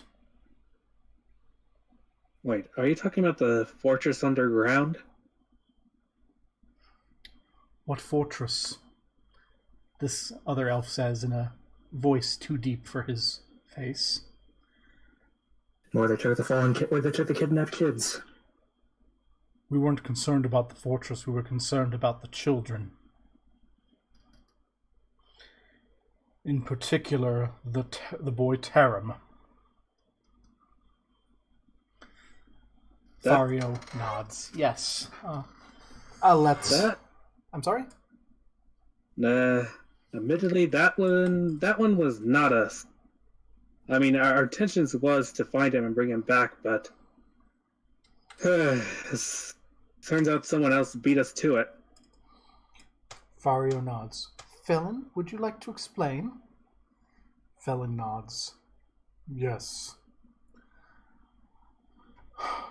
We came here to try to keep an eye on the boy after a high priestess in Greyhawk saw a vision of the end of the world.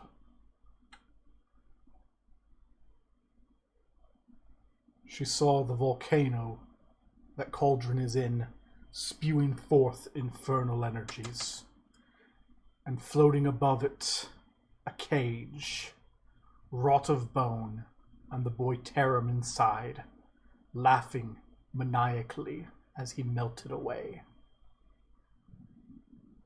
And from that ruin, an angel rose, shining in silver. From its back burst a dozen tentacles, and it pierced the earth with its sword, shattering it like an egg.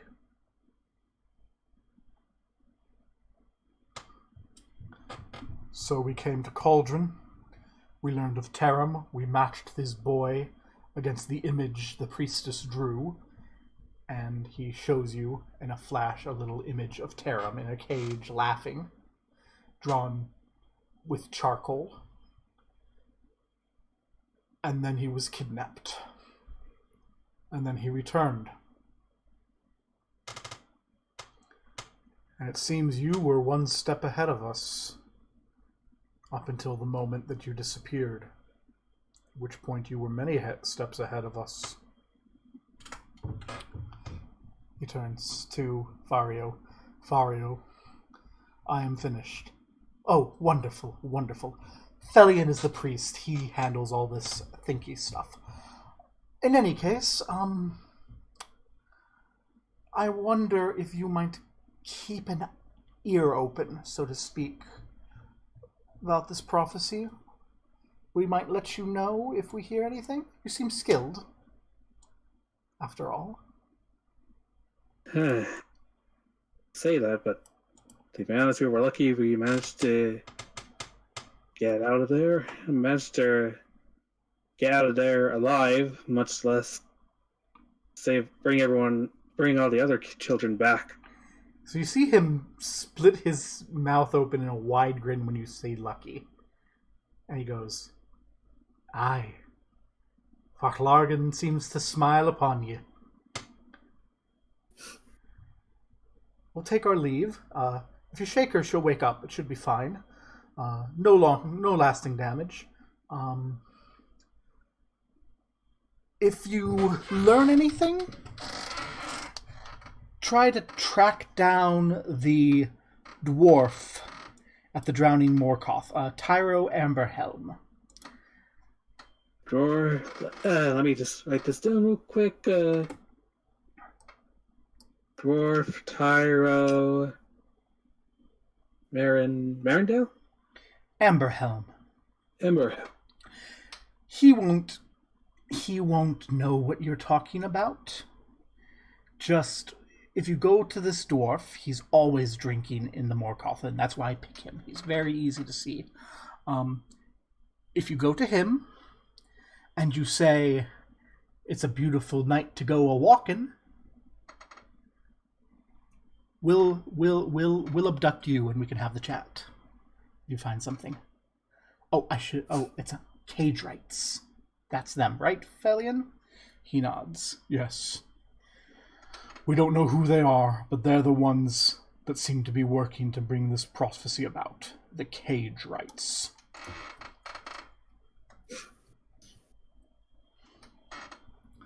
Right. And the Chosen One. Keep an eye out for the Chosen One. Don't know much about him other than he's supposed to be having dreams of the angel. Dreams? Yes. Apparently, when all of this happens, the angel will burst forth from the Chosen One's flesh and consume the world. That sounds painful. Yes. In any case. All right. We gotta look for a drawer that's named Tyro, Emperor Helm, and where again? Only if you find information. If you need to speak to us, talk to him. Yes, but like, where may I speak to him? Oh, he's at I the forgot. he's at the Drunken Morkoth. Like Drunken all Morkoth, hours okay. of the day, getting wasted. If something Okay. changes, we'll be in touch. If we learn something, we'll be in touch. Theoretically speaking, what should we do if we find this chosen one? They looked at each other. Kill him. Kill him. Kill him. Sounds cruel, but if he's dead, then the angel can't burst forth from his flesh and consume the world. Assuming there's only one. I mean, that's the very concerning thing. There may be more than one of them. We're concerned Tarim may be him. We don't know for sure. So maybe, seek confirmation before you murder. Trevor will just make a silent nod. Well, we'll let you know. They smile. They smile, pull out little vials, raise them to you like glasses, and take drinks. Oh yeah, one quick question. And they're gone. The door creaks open, and they're gone. Yes, they drink potions of invisibility.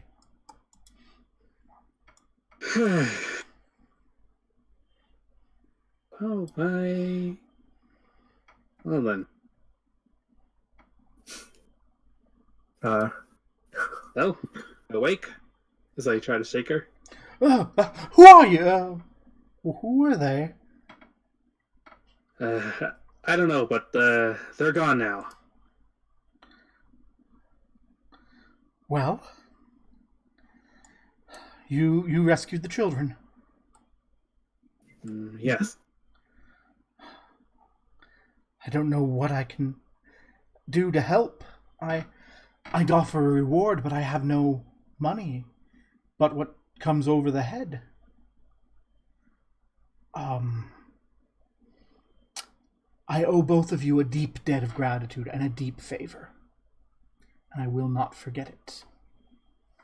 Thank you. I do have one thing you can do for us. Oh? Can you keep an eye on Tarim? Come find us at Tonatium's shop if anything bad happens. I will do so. Tarim has been stranger than usual lately. One other thing. That book, that storybook that they read to the children. What's it called? Storybook? Oh, you mean the glorious adventures of Zaldos in the desert? Is that the one with the Inquisitor and the Dampier?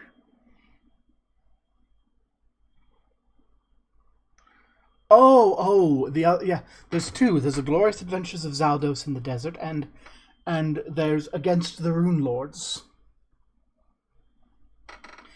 They're both marvelous little books by a gentleman from the mainland, by name of Jacob Paizo. I see. Apparently, he's written dozens of them. Huh.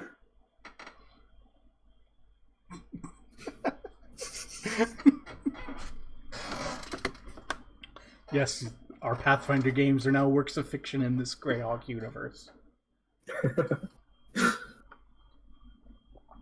All right. Well, thank you for the information.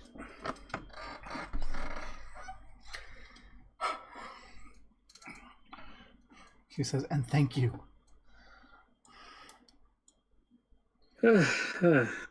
Nope, don't mention it. Oh, I will, every time I meet you.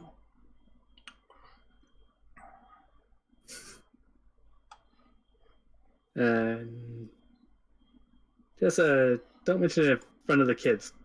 I think some of them are more traumatized than others. Of course, of course. Farewell. Thank you. I assume you're off to the temple next? Yep. Yar.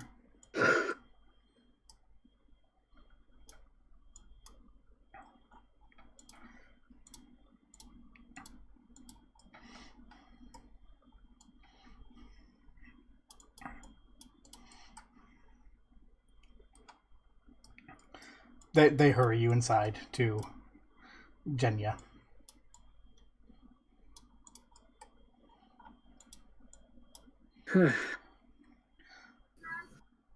I heard from Lord Vlantru. He sent out a crier praising his personal adventurers for rescuing the children. 4 of them. All 4 of them. You've done very well. Thank you. I've prepared a reward for you. She turns to you with a small white, sort of small, long white case, kind of like a makeup case.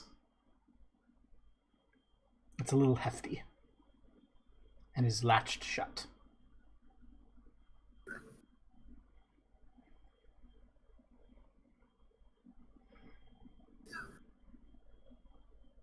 I guess Trevor will open it. There are 2 layers. The bottom layer has 3 rows. The top has 2 in blue velvet. And those 2 layers, each of these indentations is filled with a row of gold pieces. 500 per, for a total of 2,500 gold. That's quite a lot of gold. It is more than the value of these children's lives. She puts her hand on each of your shoulders. I hope that we can rely upon you in our times of need in the future. This is the part where Tonatiuh wants to vent about the stuff he's been through, but he has to be polite, so yes. Well, I won't hold you any longer if you don't need to, if you don't have any business. Of course, I need to go pay for my rent now. Oh, of course. Good luck. Wee. Wee. Where do I usually pay rent? There's a rental office. They tell you that the gentleman who owns your property has gone to foreclose it. You have to hurry. I have the rent. I have the rent. You have the rent indeed. Where is he?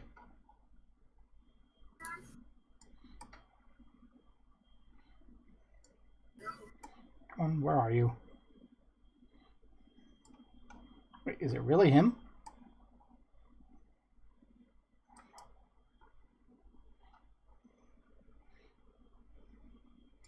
Really?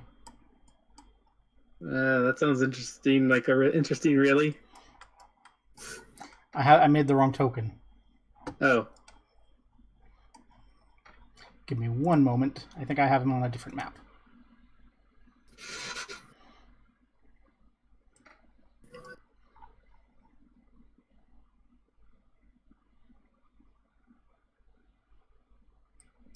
I do.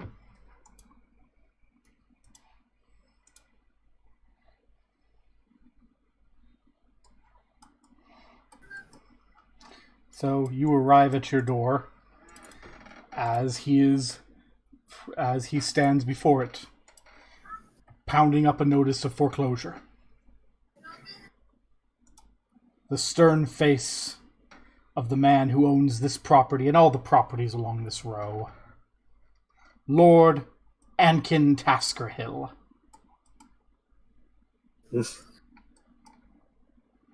And he is here with his beloved daughter. Oh, hey. Yep. That makes for some awkward moment.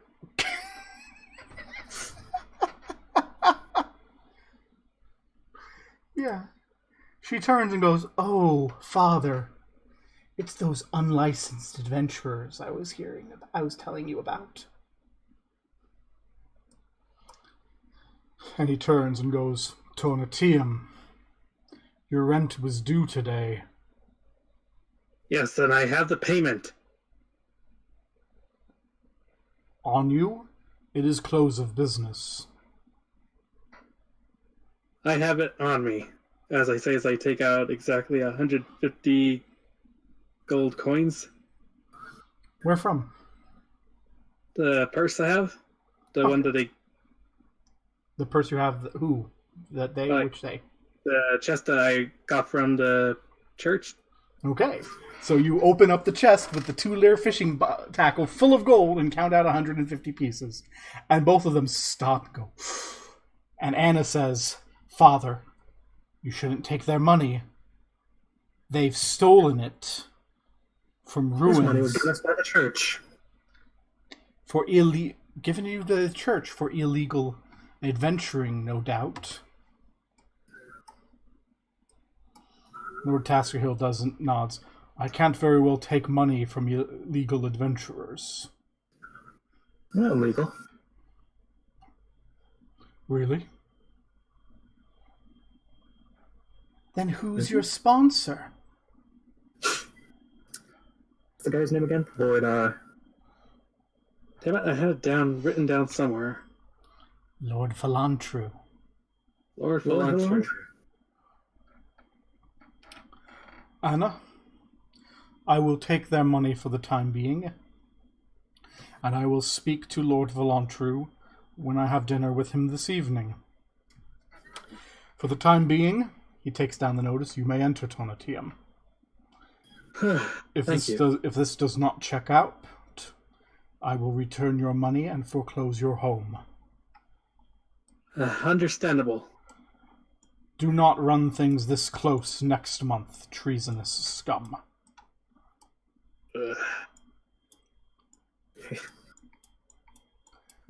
We...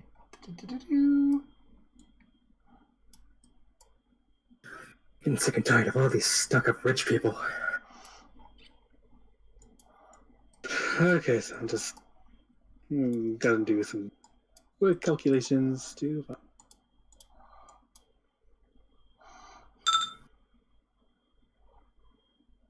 2, 3, 7. Okay.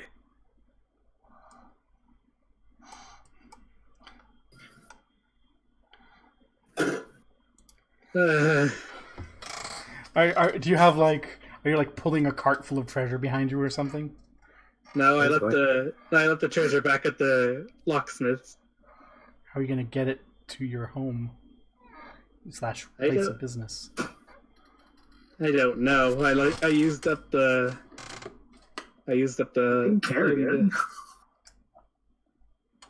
How strong are you? I have a strength of 11. So do I. But if it's 96 pounds, I'm pretty sure we can carry it. It'll just be a heavy load. So you guys are just going to walk back and forth, make a couple trips, bring all that stuff back?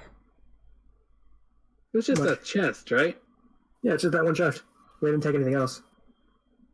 Really? Yeah, we left the treasury with the medic. Hopefully, still there. Oh, okay. There's a chest with a 5,990 something copper and 2,000 silver. Okay. Yeah, you can bring that back, no problem.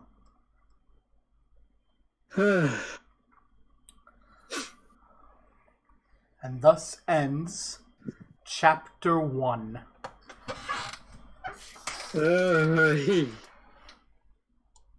I thought we'd never reach this day. Life's bizarre. You didn't 100%ed by any stretch of the imagination. And it certainly was not a speed run. It was just a run that went horribly wrong. It's like this one streamer I watch where like things just go wrong for him. So, but of course, we've still got plenty of time to play. So, what do your characters do with the evening?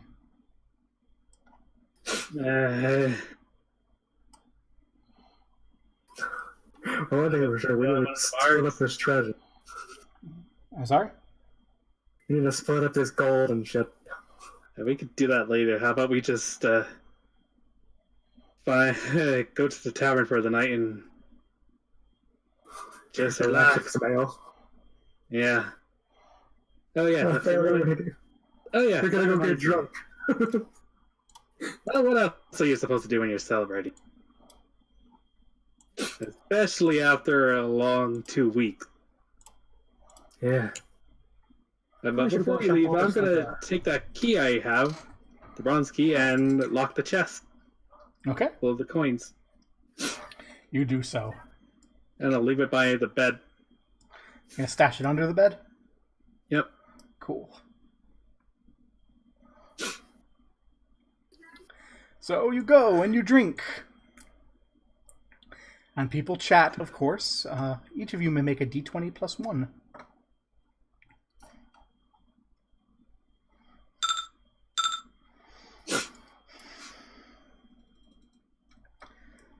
So, Tana TM, as you're drinking, you can hear people talking about how some unknown adventuring group saved the children, and they'd heard that they'd been kidnapped by some sort of evil cult that was sacrificing people to a god with 2 heads and tentacles for arms.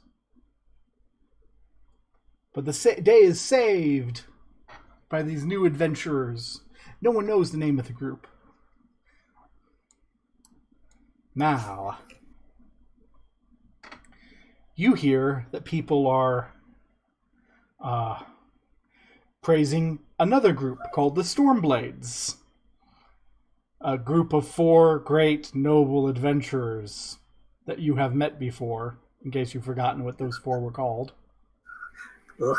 And how they had recently cleared out some catacombs below the southern section of the city that had been infested by kobolds. And they get into an argument about whether the very real and confirmed threat of a kobold invasion was a greater or lesser triumph than defeating this unconfirmed evil cult of a tentacle god. I mean, after all, this other group doesn't have a name like Stormblades.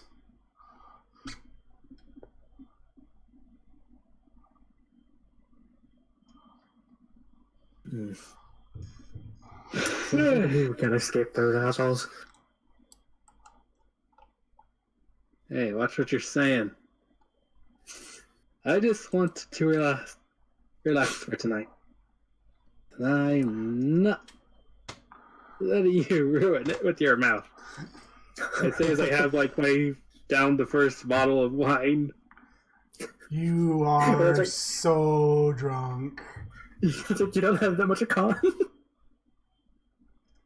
I can take 5 before I start getting drunk. Let's just say both of you get drunk. It's a long week. Yeah. Well, 2 weeks. And I haven't had a nice meal in forever. And you can have a nice meal. You can afford a nice meal. Yeah. Let's just say you deduct 10 gold in total for your crazy night out. Yeah. Lots of booze, lots of food, lots of rounds for everyone on you.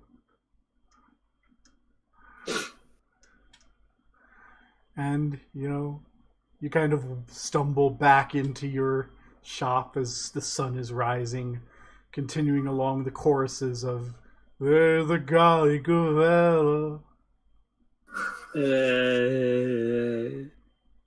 Okay. I assume you go upstairs to go to bed, Tonatium? Yeah, well, Okay. As you go upstairs, and lay down. You knock your head on something hard that's on your pillow. Ow. It's a chest. It's a chest. I'll open it? It's a chest that is not locked, that is full of copper and silver, and has an envelope on top of the copper and silver. The envelope has a little heart on it. Detect magic? There's no magic. Okay, I just opened the envelope, I guess. In the envelope is a small slip of paper and a single gold coin. Unlike the coins of the kingdom, it is got, instead of the king of the Lord Mayor's face, a laughing mask. And the note says, "Came by to see you and you weren't here. Miss you. Good to see you're back. Jill." Ah, shit. That seems like a great place to end it. Ah, shit. Here we go again.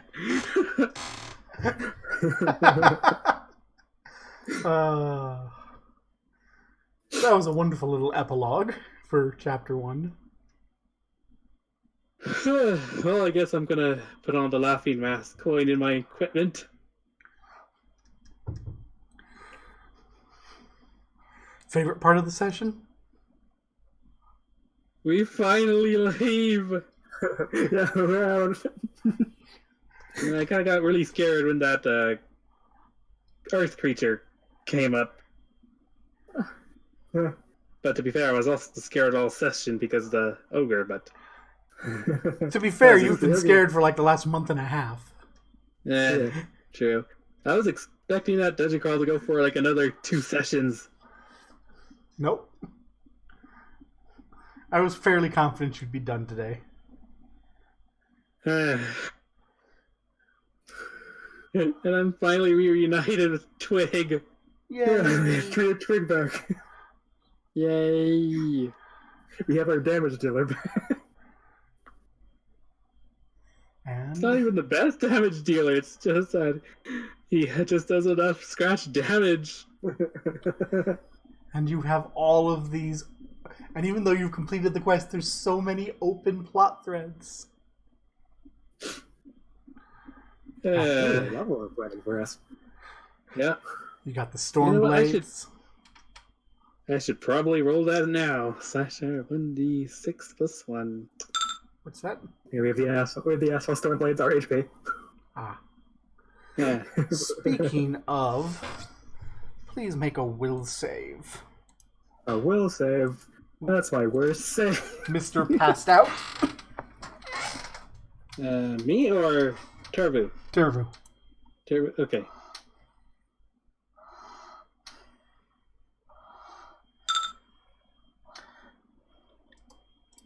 I'm trying to find it. One moment. There should be one here. No, it's there. Okay.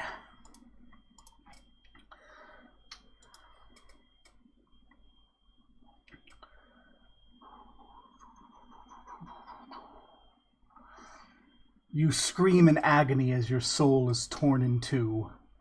The ritual complete, you stare down in pain at your chest and watch as a 6-fingered, blackened hand rips from your chest, clutching a white ball of light. Holding it aloft, Grost, the demon prince of the damned, marvels at your soul as you stumble to your knees in pain. What a price you are willing to pay. You hear him laugh. What hatred you must have to seek my aid. You attempt to speak, but the pain is too much. Instead, you just raise your gaze to glare at the demon lord in anger, before rolling it to the ground once again in agony. Rest assured, my white-winged friend, Gixat sniggers. My northern army is yours, and my greatest general, Archipetus, to lead it. But first, I have another gift to share.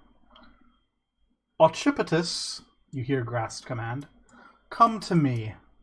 And all around you is suddenly blanketed in smoke and flame, burning your skin and your eyes. Yes, my prince, a voice bellows from high above you. You force yourself to look up from the ground to the colossal legs of the demon that stands over you. Here is the gift I promised you, my servant. Grast continues, and you see the demon lord holding up the torn piece of your soul.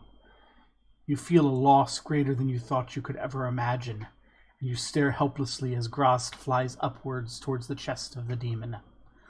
The reward requires a sacrifice through Archipetus, the Black Prince says as he reaches into the demon's chest and tears forth a piece of its black soul before pushing your missing piece into the chest to replace it. Roaring in pain of his own, Archipetus falls to the ground, causing the floor to crack and break. And as a special gift to you, my angel, Grast laughs as he floats to the ground with the dark piece of Archipetus' soul clutched in his six-fingered grasp. You take a piece of his soul as well. And with that he pushes a dark orb into your chest as you vainly attempt to rise, and a new wave of agony spills over you, and you feel your body tear and change. From your back, you feel your wings transform into writhing snakes, which glare at you and bite at you, as more snakes grow forth from your head and pluck out your eyes, and smoke fills the chamber.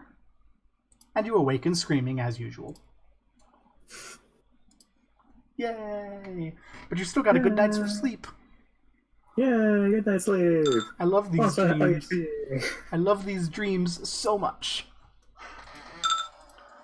News.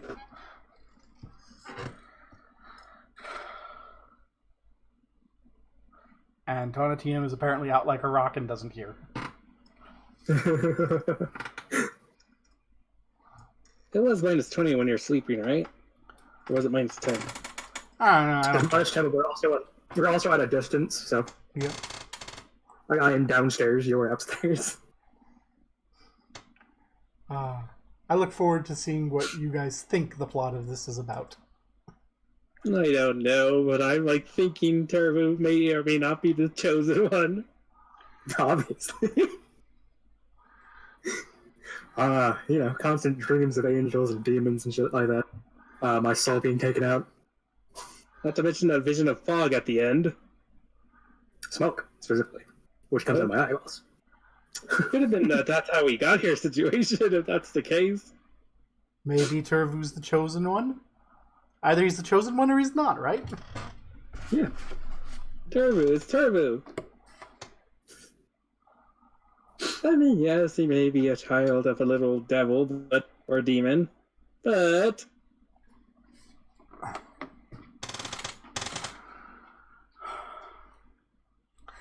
Yeah. So, thus ends Life's Bazaar. Do you wish to know the name of Chapter 2? Oh no. What's it called? Drakthar's Way. Drakthar's Way? Yep. Yeah.